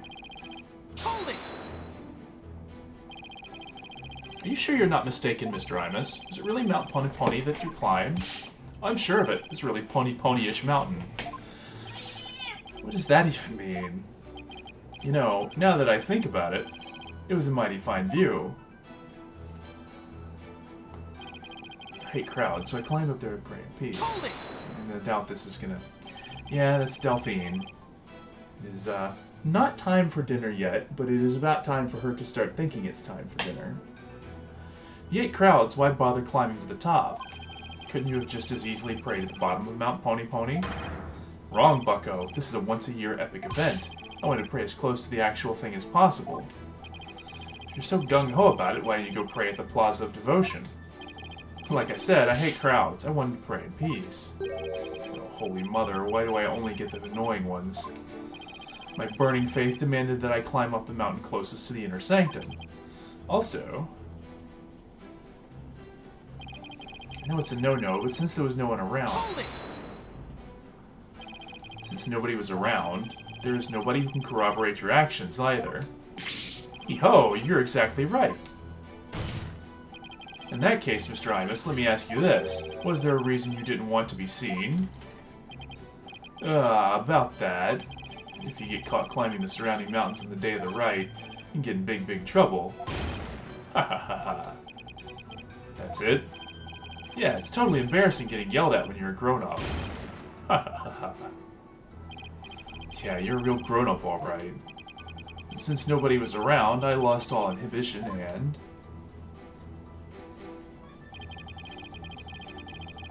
Hold it! You got a pair of binoculars with you? That's pretty convenient. You weren't planning to spy on the rite all along, were you? Actually, I just happened to have them for a birdwatching. Birdwatching, huh? I see. Not going to keep pressing you on this. He's sketchy as heck, but I don't really have anything I can really sink my teeth into yet. Oh, okay then. Of the guy called Anonymous TBD. He's really starting to get on my nerves. As I looked through my binoculars, I couldn't believe what was unfolding before me.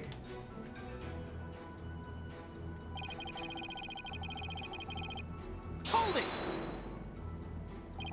Did you really see what you say you did? Are you saying I'm lying about this? Well, I'm not. It's edged permanently in this old noggin. But I didn't do what you say I did. I didn't even get a chance to touch the dagger on the day of the rite. What do I know of that? All I know is what I saw. I've never even seen you before in my life. What possible reason could I have to lie? Ugh. I expect there to be any witnesses way up there. But I don't remember doing that at all. I know. I have a feeling the witness is lying.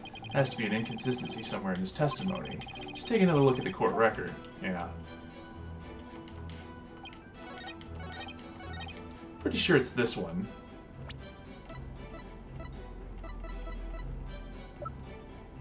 And I'm guessing it's this guy because, yeah, like I said, at 22.9, it's a full 12 meters lower, and there's a wall around the place where the rights are held.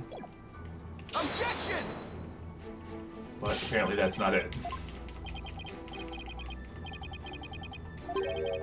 Your evidence proved nothing. Nice try, but you can't make me give up. I'm going to prove him right. You can pinpoint your finger as much as you want, but you're simply wasting your time. It's a pitiful sight to see a lawyer who doesn't know when he is beat.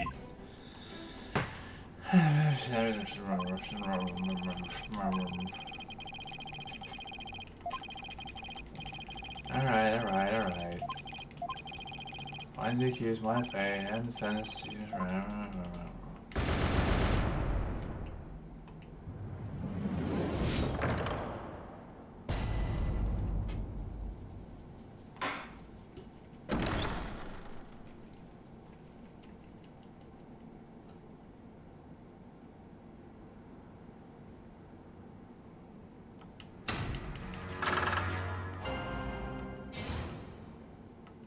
Okay, if it's not the fourth one,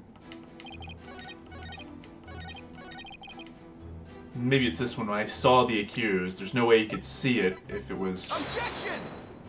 Okay, apparently it's not that either.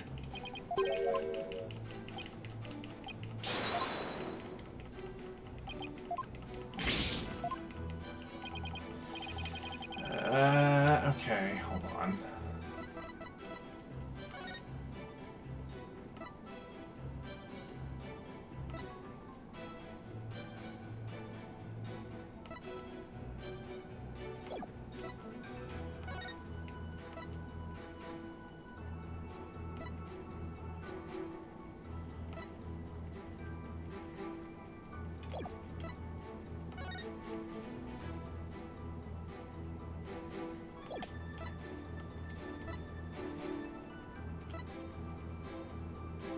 Oh, the entrance just shut during the right. Okay, so it's this one.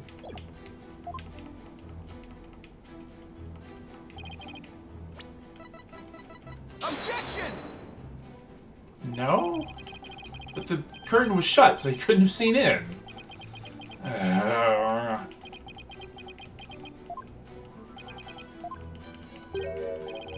Defense have something you would like to say. It fell on deaf ears. Okay, so maybe it's the fourth one? Used my binoculars to spy on the right. You can't spy on the right if the entrance was shut? Objection! Okay, that's it. Magistrate, I had my doubts about this bushy-bearded witness, but now I know we can't trust him. What? You ain't just judging me solely on my bodacious beard, are ya? Not at all, Mr. Imus. It's much more than your sketchy appearance. It's your sketchy testimony.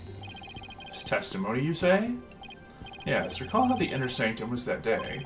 Specifically, that it was completely enclosed by the ritual curtain. Why, yes, I believe you're right. The curtain would have completely blocked the witness's view from Mount Pony Pony. Therefore, he couldn't possibly have seen the murder happen. Ooh-ha! Mr. Imus, have you been knowingly making false statements this court?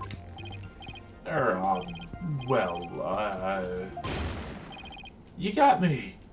The witness will lower his voice. I didn't actually see the accused herself.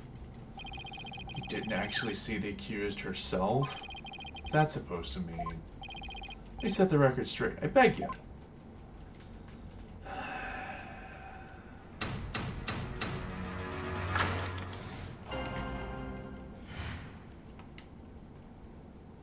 Amended. I saw their shadowy silhouettes projected against the ritual curtain. The figures were created by the light of the full moon on that clear and still night. It was just a shadow, but I could tell it was the accused reverse gripping that deck. Really? Really? Shadows? That's what you saw? I can see what's going on with the shadows projected on the ritual curtain. In the future, Mr. Imus, I'd rather you offer up accurate testimony from the start. Forgive me, my main man, Mr. Magistry. Chalk it up to my fuzzy memory.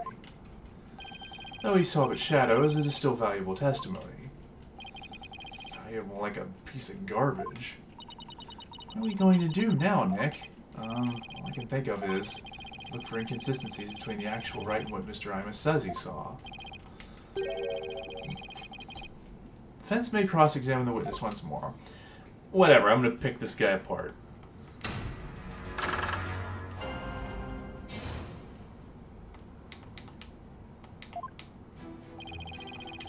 Silhouettes forgets. Hold it! So what you saw were simply shadows. That's right, those shadow figures in that bright white curtain, they showed through plain as day. I could see everything that happened. Miss Faye and Abbott and me were at the top of a mountain late at night. The only light up there was coming from 4 small lanterns. How could the shadows have been projected that clearly onto the curtain? No wonder people harp on you lawyers. You're always so dang skeptical. Lanterns weren't the only sources of light. Okay, the moon is... Let's see. Hold it! I've seen shadowy figures that were projected onto the curtain, but did you really see them? Of course I did. The bright moonlight projected them onto that curtain, clear as day. It's like watching a scene out of a horror movie from my front row seat.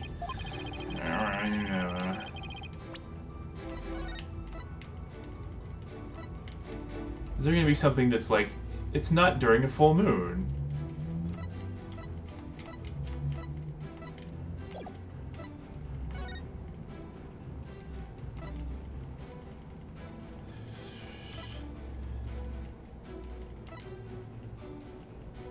More potential rain cracks. Fair weather, we'll see a cold front move in overnight. I mean, that doesn't prove that there won't be a... Oh, okay, sure thing. Take care. Have a good evening.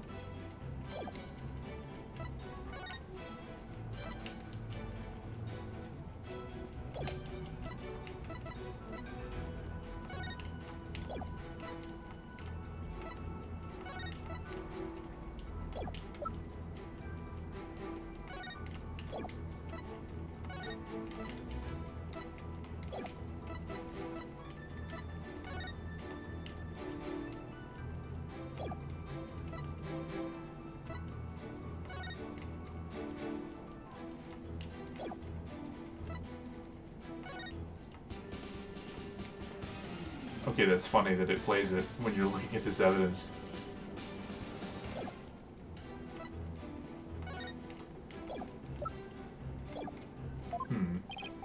Maya, do you recall how bright the moon was that night? I remember there weren't any clouds. The moon was definitely out. I don't remember if we could have cast any shadows. Okay, thanks. Can't deny the moon was really bright, which means it's possible that it was bright enough to cause shadows to appear.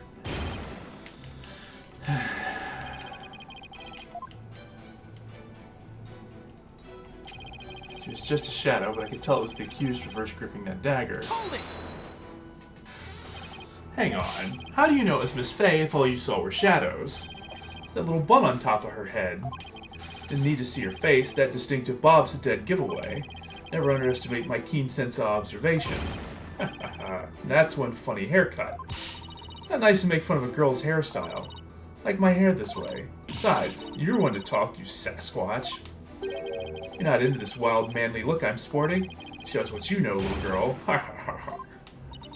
Nick, isn't there some kind of a crime you can charge him with? I'm afraid it doesn't work that way. Now he claims he only saw shadows? Testimony is sketchy written all over it. Then there must be an inconsistency in it. Is he really watching everything from Mount Pony? If so, then I should see how his testimony lines up with the conditions of the rite. See how his testimony lines up with the conditions of the rite.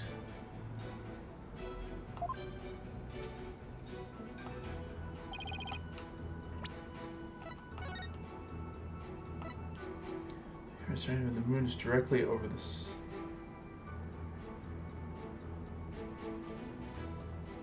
Oh! It's held when the moon is directly over the summit. If the moon is directly over the summit, the shadows would just go straight down, so that doesn't work. Objection!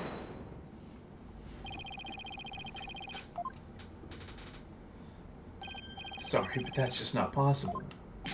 What do you mean? How's it not possible? It was totally possible. That's impossible. I think I'm gonna need a logical ease translation on that. Let's take a look at this rights guide, shall we, Mr. Ibis? The right is held when the moon is directly over the summit of Mount Pony Pony. So if the moon was shining from the west, any shadows would have been cast eastward. Also true. The shadows would have been going the opposite direction from where he could have seen them. Yeah. Oh, holy mother. That's right. A witness here couldn't have seen any shadowy figures on that curtain. No. No way! Perhaps it was the sacred flames of the lanterns that cast the shadows he saw.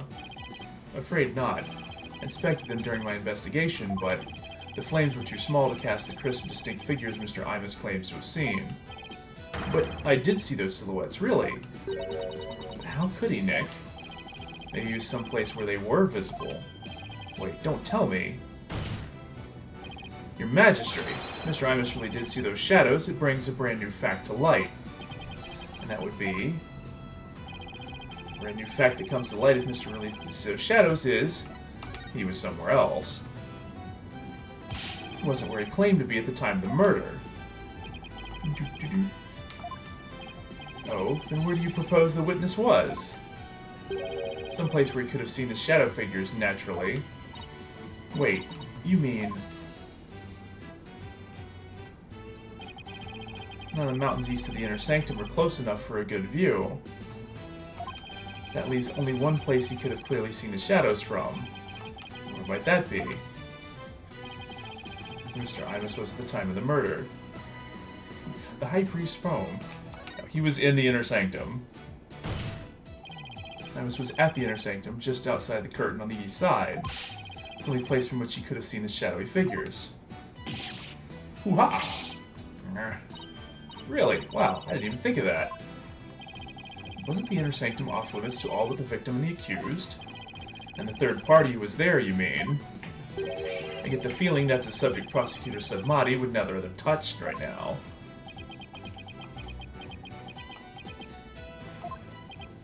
Ah, you mean...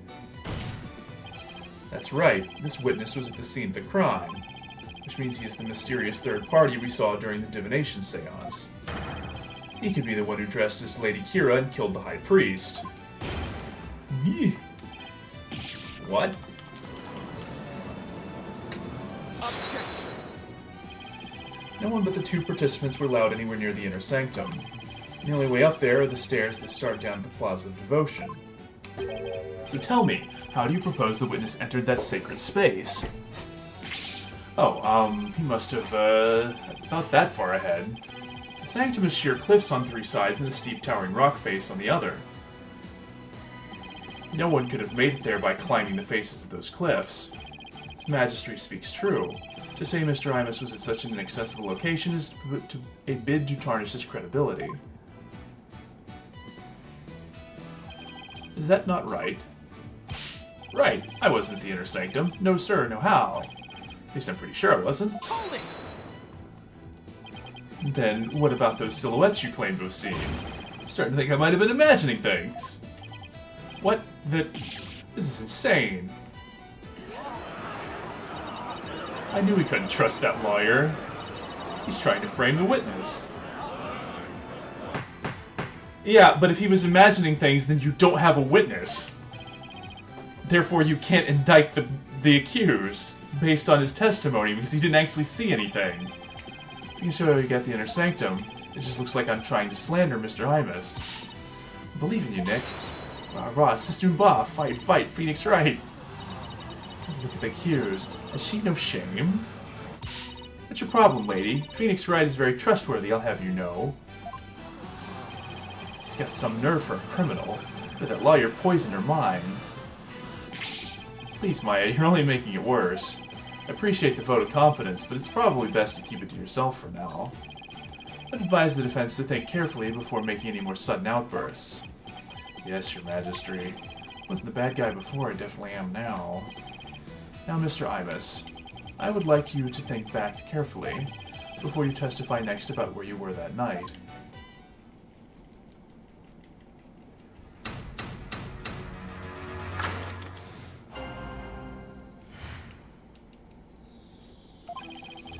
never at the Inner Sanctum, I tell ya. That much I'm sure of, even with the fuzzy memory. Besides, it would have been impossible to get there in the first place. Boy, you lawyers sure are scary. Yes, it might have been impossible for him to get to the Inner Sanctum like he claims, but now we have desist in trying to frame this innocent witness.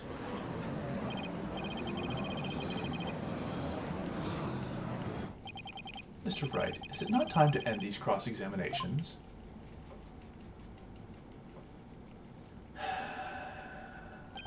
A moment of desperation leads to 100 million years of torment. It means that for each moment a sinner spends struggling to deny their sins, 100 million years of torment are added to their time in hell. Cryanism is the strictest religion ever. And just so you know, you've already accrued 200 million extra years. Plus the 5 they started with. That's 700 million years of torment. Sure, what's another 200 million, give or take? That's a big deal to me. Can't keep saying that the witness was there at the Inner Sanctum if I can't prove it. Problem is, how am I going to do that?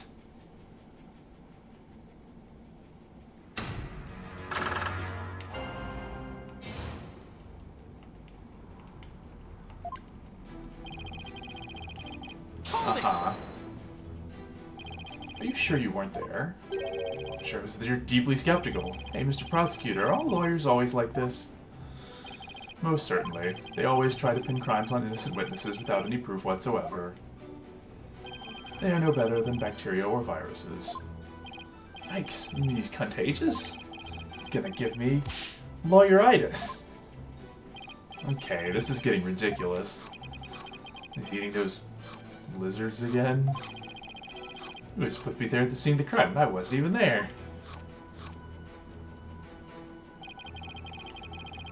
Hold it! You just said your memory was fuzzy.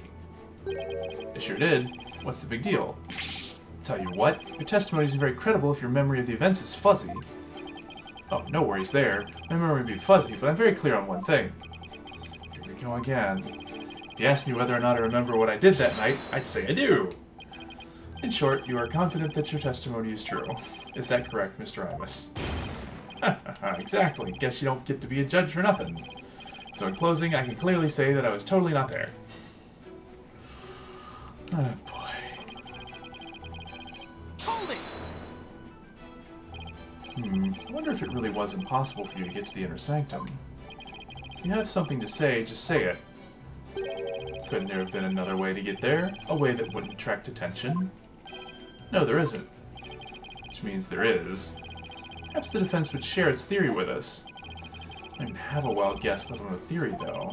Time to reach into my bag of bluffs. To reach the Inner Sanctum without attracting any attention...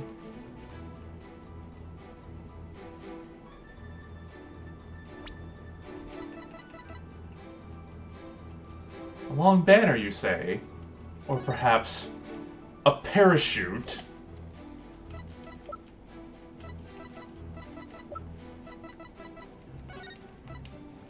That he parachuted down from the prison that's up at the top? Yeah. Maybe you fell from the sky. The lawyer thinks he's a comedian now. I was wondering what crazy theory you would propose next. Well, defense, let's hear it. Mr. Imus could have, parachuted down. We already know the weather was clear and there was no wind to speak of. Perfect weather for skydiving, I'd say.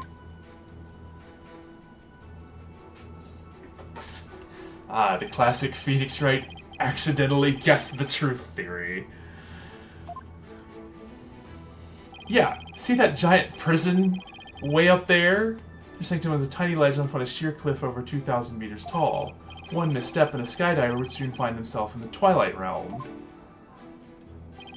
Yeah, I don't care how still the wind was. Even I couldn't have made that jump. Wait, what's this building on top of the Sacred Mountain? Yeah, you know, the prison that's up there.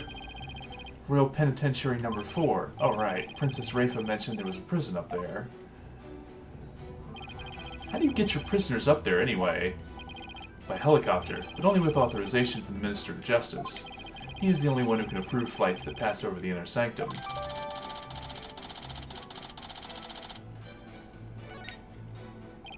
Might I also add defense? Hold on.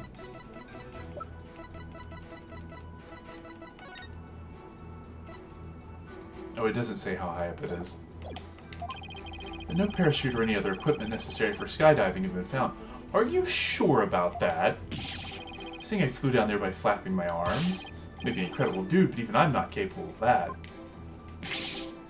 Well, please add that statement to your testimony, Mr. Imus.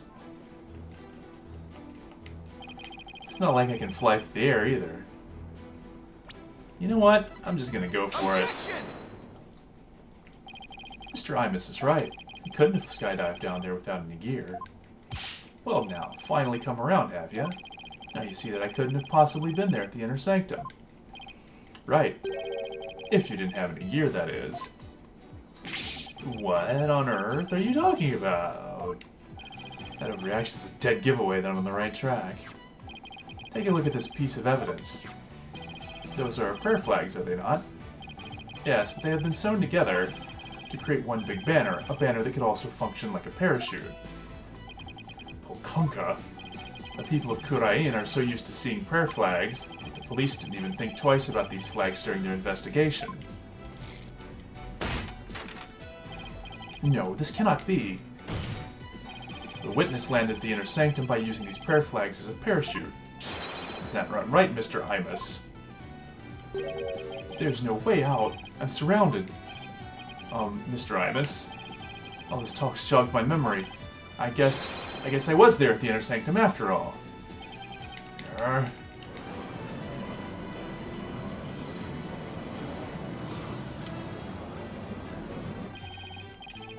Hold on.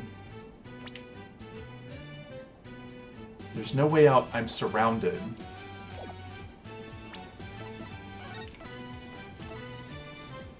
A male insurgent who escaped from the penitentiary? Yeah. You did it, Nick. You weren't wrong after all. Oh, thanks. Mr. Imus, you were the one disguised as Lady Kira that night, weren't you? What? No way. No how. It's like this. Oh yeah. I was only there at the Inner Sanctum by accident. By accident? Exactly. That thing's not a parachute. It's a homemade paraglider. A paraglider? You're telling me you could fly using that patchwork mess of material? May not look like much, but it's as sturdy as can be. I rode the wind like an eagle, going higher and higher from my earthly launching point. But then something happened that forced me to land at the Inner Sanctum. You just happened to land there. Expect me to believe that? Now, please calm yourself, Mr. Wright.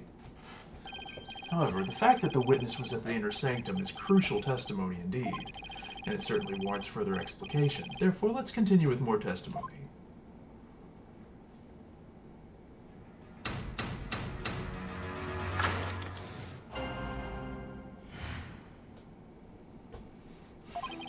That evening, I was enjoying a trek through the night sky with my homemade paraglider. Just as Mount Pony Pony was drawing near, something terrible happened. An accident forced me to make an emergency landing at the Inner Sanctum. As I landed, I banged my head, causing me to lose my memory.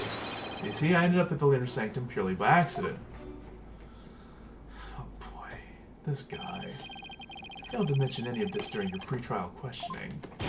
Can't be helped. I mean, I'm just remembering it now.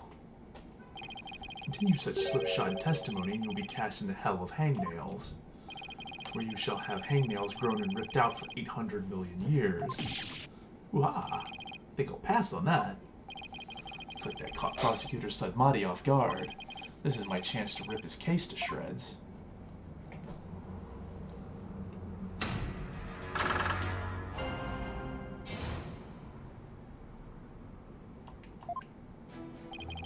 That evening, I was enjoying a trip.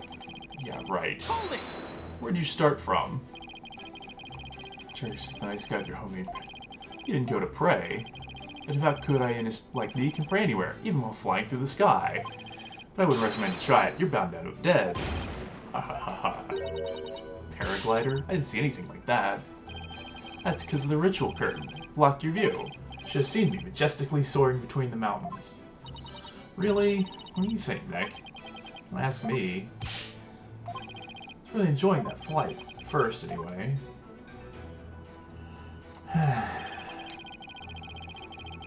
Hold it! terrible happened? Exactly, and when I say terrible, I mean terrible. What, was there something unexpected near Mount Pony Pony? Or, what was it again? Wait, you don't remember? Let's just say it was terrible. An accident forced me to make an emergency landing at the Inner Sanctum.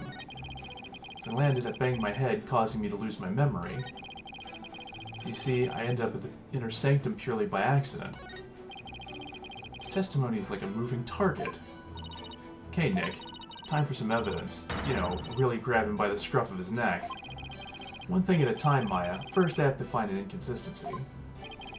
Whereas there is constantly changing testimony, there's bound to be discrepancies in other issues.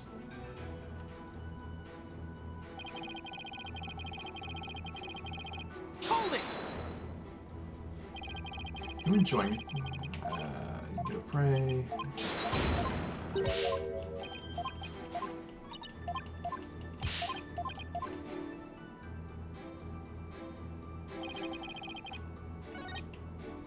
Hold it! What exactly was this accident you had? Good question. Now, what was it again? Wind? Oh yeah, that was the wind. Not just any wind, but a sudden gale force wind. Made me lose control. The wind was strong enough to make you lose control? Got that right. Okay then, please add that to your testimony. Gale force winds came out of nowhere, so I made an emergency landing. Hold it! Let's see if there's anything else. It's probably that one, but we'll test the other ones just to see. It's easy, where the paraglider ended up. I guess that makes sense. So, outside the ritual curtain on the side where the moonlight shadows were cast. There as I landed, I hit my head on a rock, I lost both my consciousness and my memory. Something seriously wrong with this guy.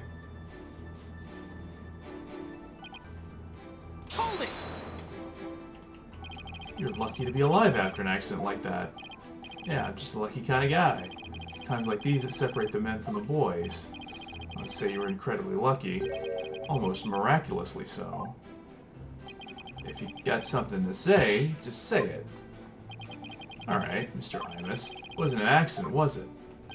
You landed at the Inner Sanctum on purpose. What the? No, it was an accident, I'm saying. You don't even have any proof, so stop making things up about me.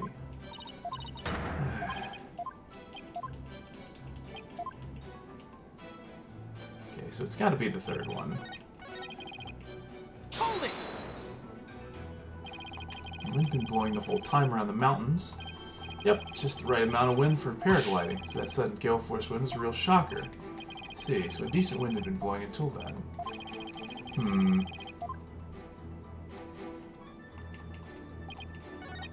Hold it! Oh, wrong thing.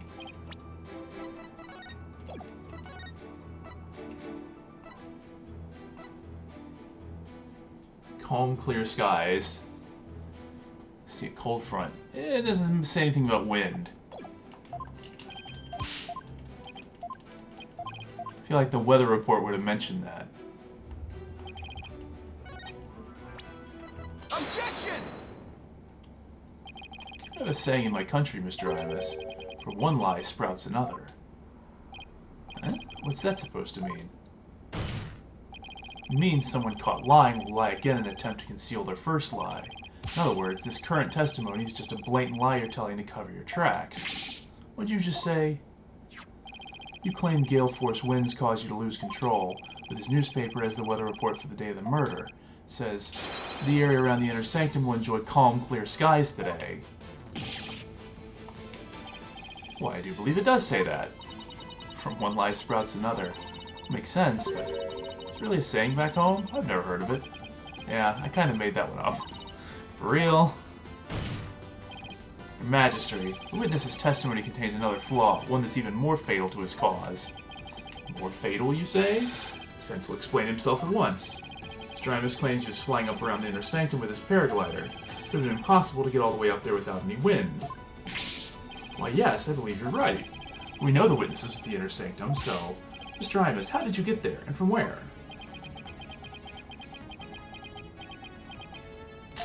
Only one way, is to drop down. Process of elimination. The only starting point that makes any sense is... Your Majesty, I believe I have the answer to your question. I will be back in just one moment.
Okay.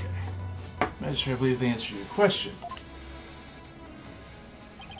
To reach the inner sanctum, Mr. Imus must have launched himself from here. I mean, this is obvious. Are you insane? That's where he came from? He couldn't have come from below. The only other option is from above. So you see, Anonymous came down from Royal Penitentiary number 4. From there, he could have easily reached the inner sanctum by parachute. And that means he might have also killed the High Priest. What? Mr. Imus, were you the third party at the inner sanctum? And the one behind the warning to halt the rite that the victim received?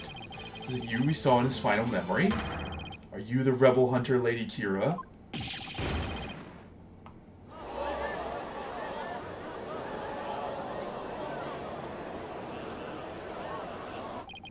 Hey, Mr. Prosecutor, sir, help me out here. You did it. You finally left him speechless. Oh, come on, Mr. Prosecutor man. Quiet, you fool. You should use this time to prepare yourself for what is to come. For a fate far worse than hangnail hell awaits you now. Well done, defense. I must concede this point to you. The witness did, in fact, descend to the inner sanctum from Royal Penitentiary number 4. Huh? Didn't even put up a fight this time. It's awfully generous of him. But if you are as perceptive as you seem, then surely you've already figured out the riddle. The riddle of Anonymous's true identity. Oh, his true identity? I'm not sure I know quite yet, but I guess I'll have to answer with something. It would seem I am the only one still in the dark here. Would the defense care to enlighten me? Who is this man we've been calling Anonymous? The witness's true identity is... Take that! I fail to see how that shines any light on the matter. That's because it doesn't. Oh. This piece of evidence has nothing to do with the witness's identity. Just testing Prosecutor Sudmati to see if he really knew. Seems you were the clueless one here, Mr. Wright. Oh,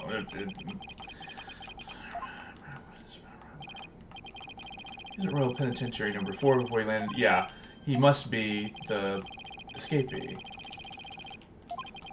It's not his true identity. Yeah,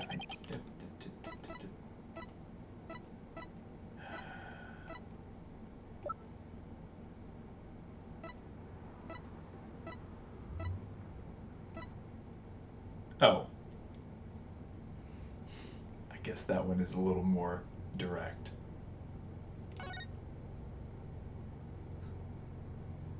Right. Former paratrooper.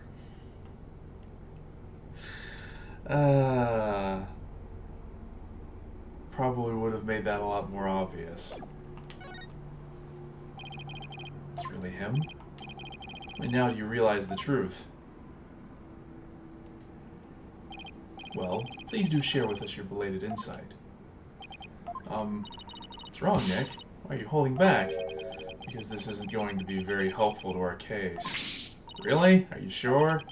Unfortunately, I've got no other choice. Scruffy beard and shaggy mane completely threw me off.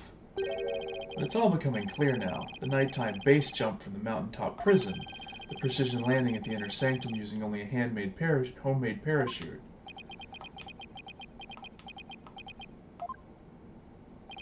Only a paratrooper, or more precisely, a former paratrooper, could have pulled that off.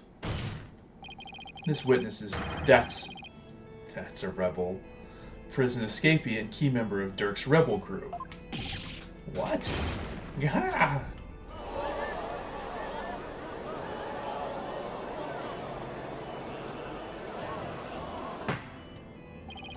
The witness is an escaped prisoner? Precisely. The police have been scouring every corner of the city to no avail. Meanwhile, here he was under our noses the entire time. Ooh-ah! Didn't think anyone would see it through my clever disguise. But the witness's charade is not all that has been shattered. Is it? Defense? Why do I hate this guy? Please recall the defense's own words. Whoever sent it clearly meant to threaten the High Priest.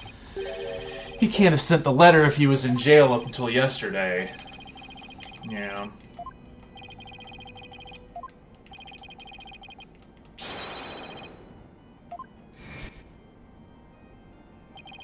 Claimed the real killer was the rebel hunter disguised as Lady Kira.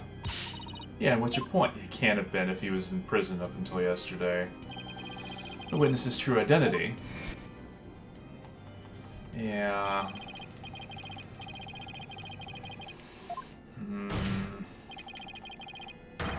Maybe there was a fourth person there. Oh no. Wait, that's it! Lady Kira was looking for this guy, and that's why he was also up there. Could not possibly have been Lady... Yeah, right.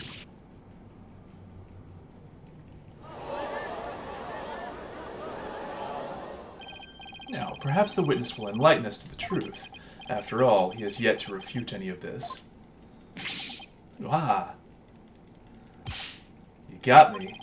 I'm the razor-sharp fangs of the Defiant Dragons.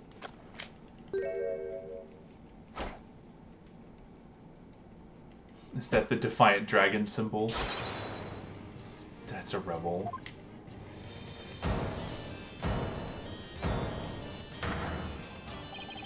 When did you get your memory back?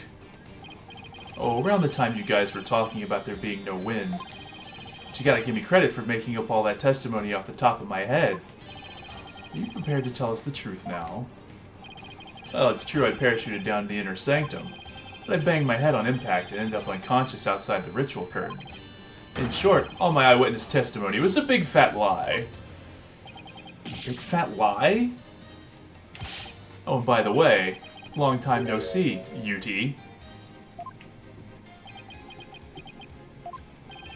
Wait, they know each other? Their Magistry. This filthy rebel belongs in a jail cell. Oh yes, of course. Bailiff, seize him at once. Seems you really have forgotten the will of the dragon, huh, Yudi? But I haven't, and no dogs of the Garan regime are gonna lay a finger on me. Alley-oop.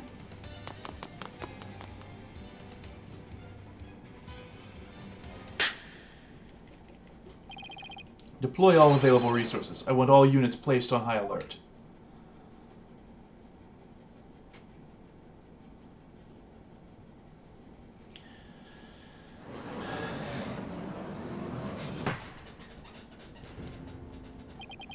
Escaped prisoner. Escaped again. The police force has been placed on high alert. He will be caught before long. Escaped prisoner who's escaped the law again after giving a ton of false testimony. Boy, what a troublemaker.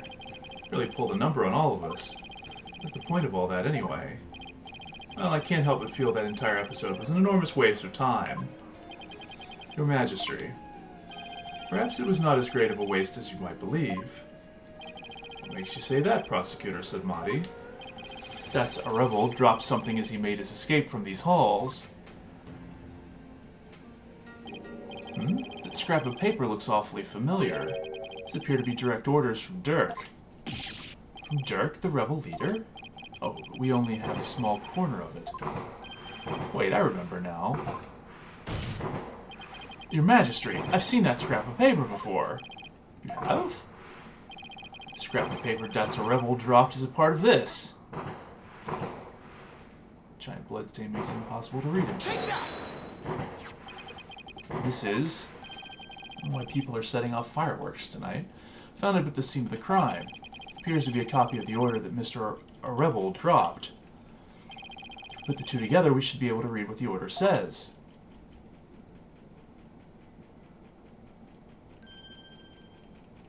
Oh my, and just what does it say, Mr. Wright? He can't read Guyanese. Prosecutor Sadmati, if you please. The ignorant lawyer has not bothered to learn our language. Very well, then.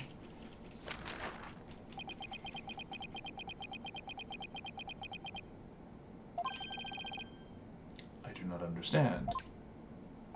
Well, what does it say? Using the lamplights as a landmark, he was to parachute down to the inner sanctum. Using the lamplights as... okay, yeah, as a landmark. Upon the rite's completion, he was to don Lady Kira's robes and make his escape.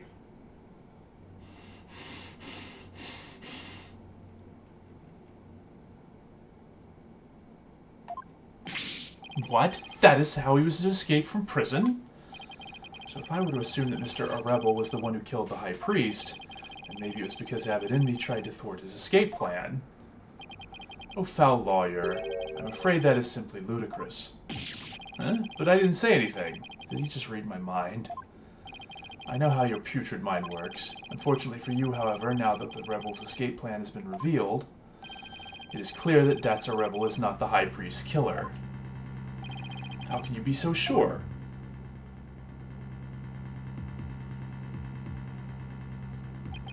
If only you would use that putrid brain of yours every once in a while.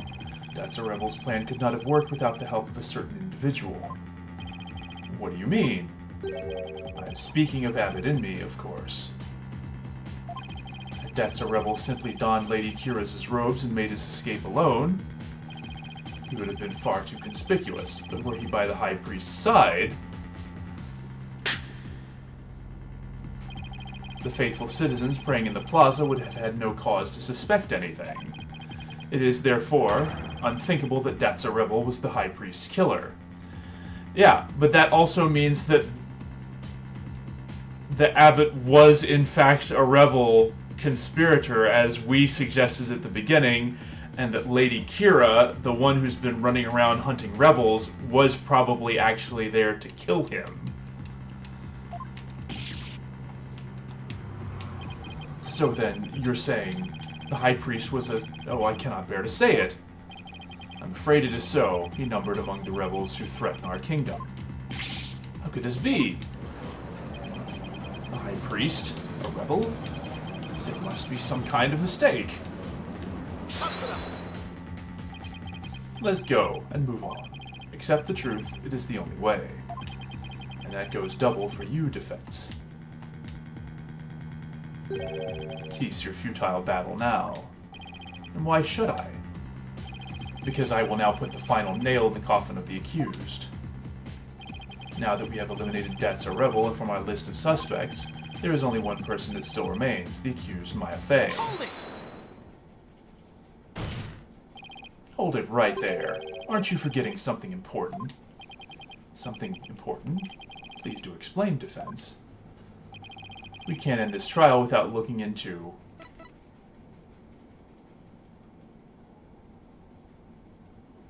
I mean, I would assume the third party. Look at the true identity of Lady Kira we saw in the Seance vision. If that wasn't Datsa Rebel, then who was it? Objection!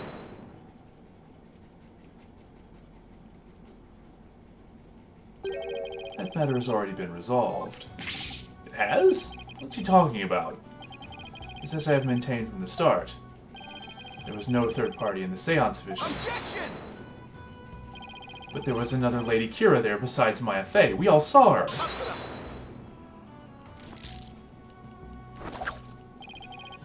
What the? I can't do my finger point.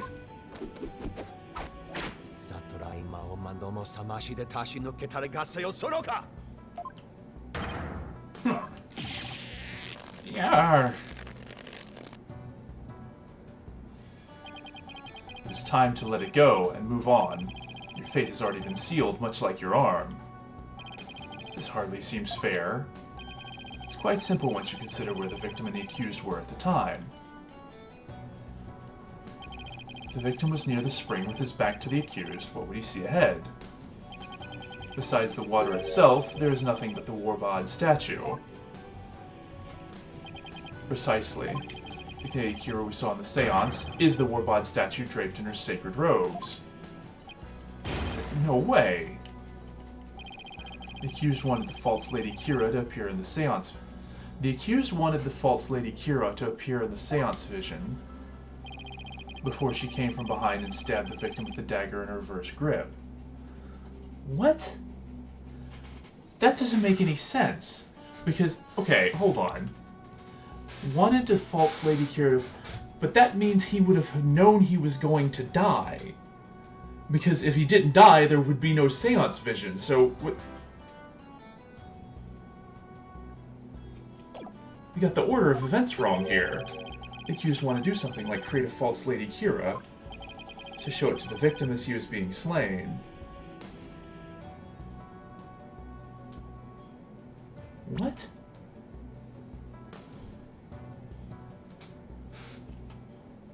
Hold on. So in the seance is the word. Okay, the accused wanted the false lady.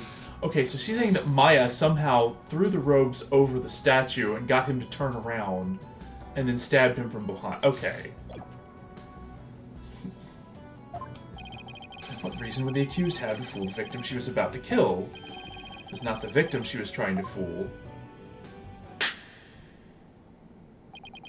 It was this very court itself. Come again.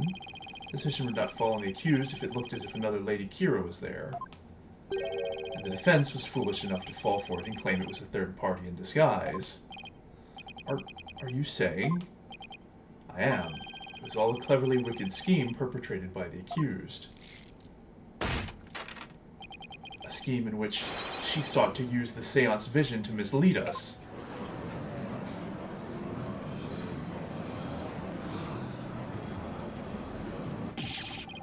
Be happening. The face you were making, defense. I'm surprised you were taking this so hard. After all, did I not clearly state a while back that you were chasing after naught but a deluded fantasy?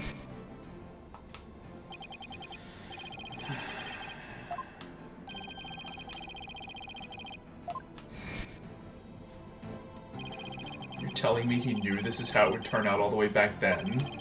And he was just waiting for the most effective moment to spring it on me? Do you understand now?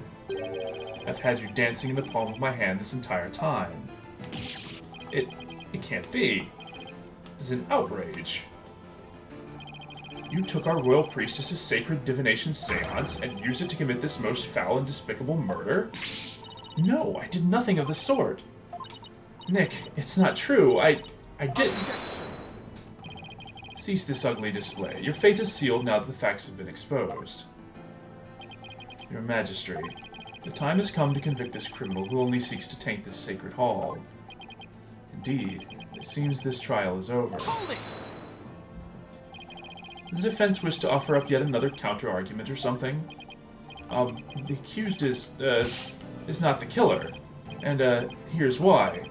What do I do? I've got nothing. The would appear the defense has run out of arguments to make. Thought for sure that the rebel was the killer. That rebel was the killer. The only person with a possible motive, the one dressed as Lady Kira, has vanished, and I've got nothing to use against Prosecutor Sudmati's argument. Damn it, I can't lose now, not like this. Very well then, I shall now render my verdict. Wait, please wait, I'm begging you. It is time to let it go and move on. This trial need not be drawn out any longer.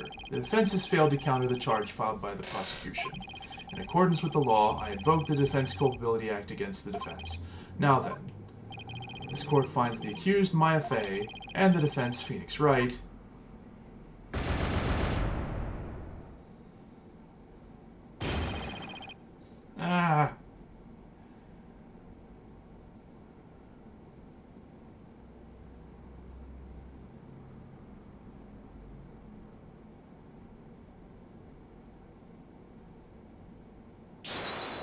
Your Majesty, please forgive the interruption, but...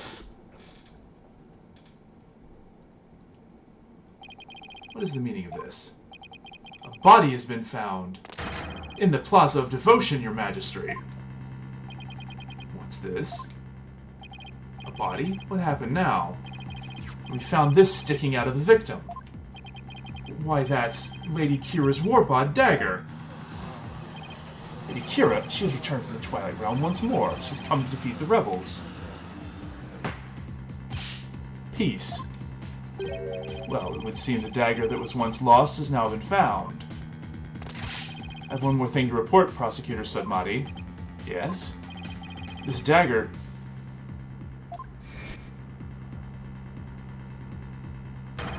It bears the fingerprints of Maya Fey on it. What? But why would Maya's prints be on it?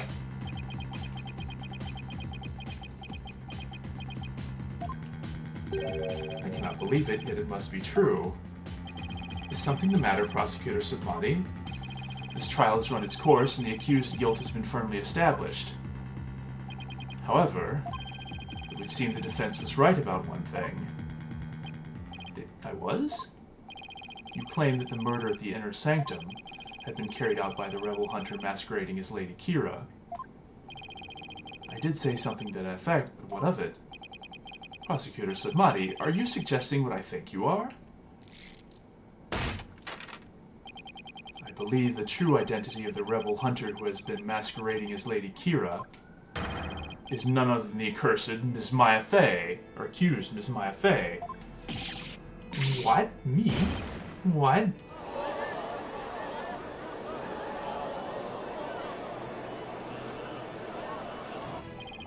I realize how shocking this must seem.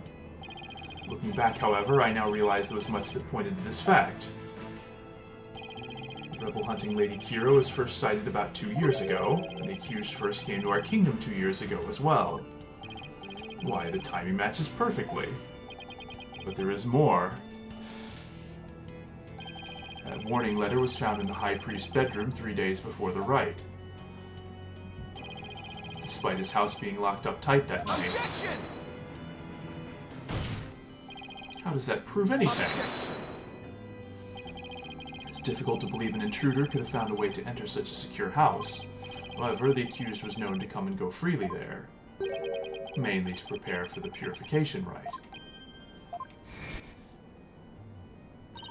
Abbot was an important figure with a ton of duties, including training acolytes. He was really kind even to a foreigner like me. He even invited me over to his house whenever I was between training sessions.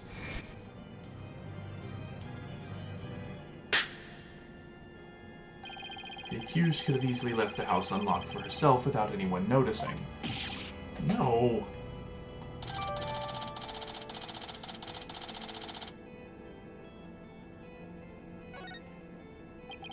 If we assume that the accused was Lady Kira, that more than establishes her motive for killing the High Priest. Yes, the victim was secretly an insurgent, bent on helping Datsa rebel escape, after all. Precisely, that made him a target of Lady Kira's wrath.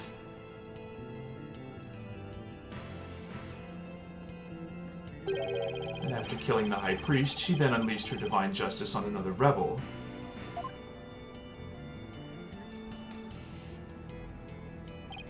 So it seems the scope of this case has expanded. We now have 2 murders perpetrated by Ms. Maya Fey, masquerading as Lady Kira.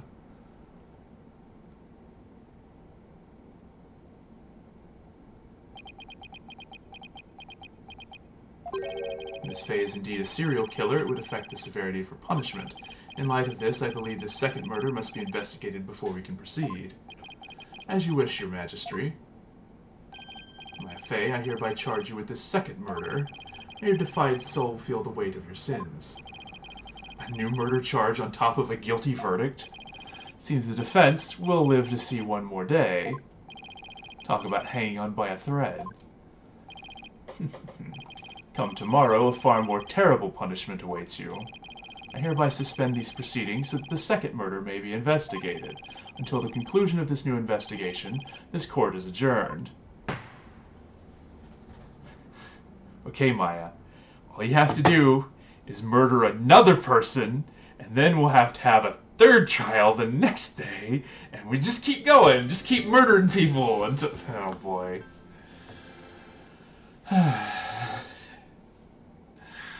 Oh, it is funny that they were just like, yeah, guilty verdict. But you know what? Screw the guilty verdict. Let's have another trial to convict you again. We're gonna convict... We've had first conviction, but what about second conviction? Oh, man. Alright, well, definitely gonna have to wrap up for tonight. Definitely, things are definitely looking rough for the defense team, but hopefully this extra day will give us a chance to turn things around and maybe even figure out what happened on the first day as well. But until then, that'll wrap it up for tonight's stream. Hope you enjoyed it. And yeah, don't know when the next one will be, but hopefully it won't be too long. And yeah, take care, and I'll see you next time.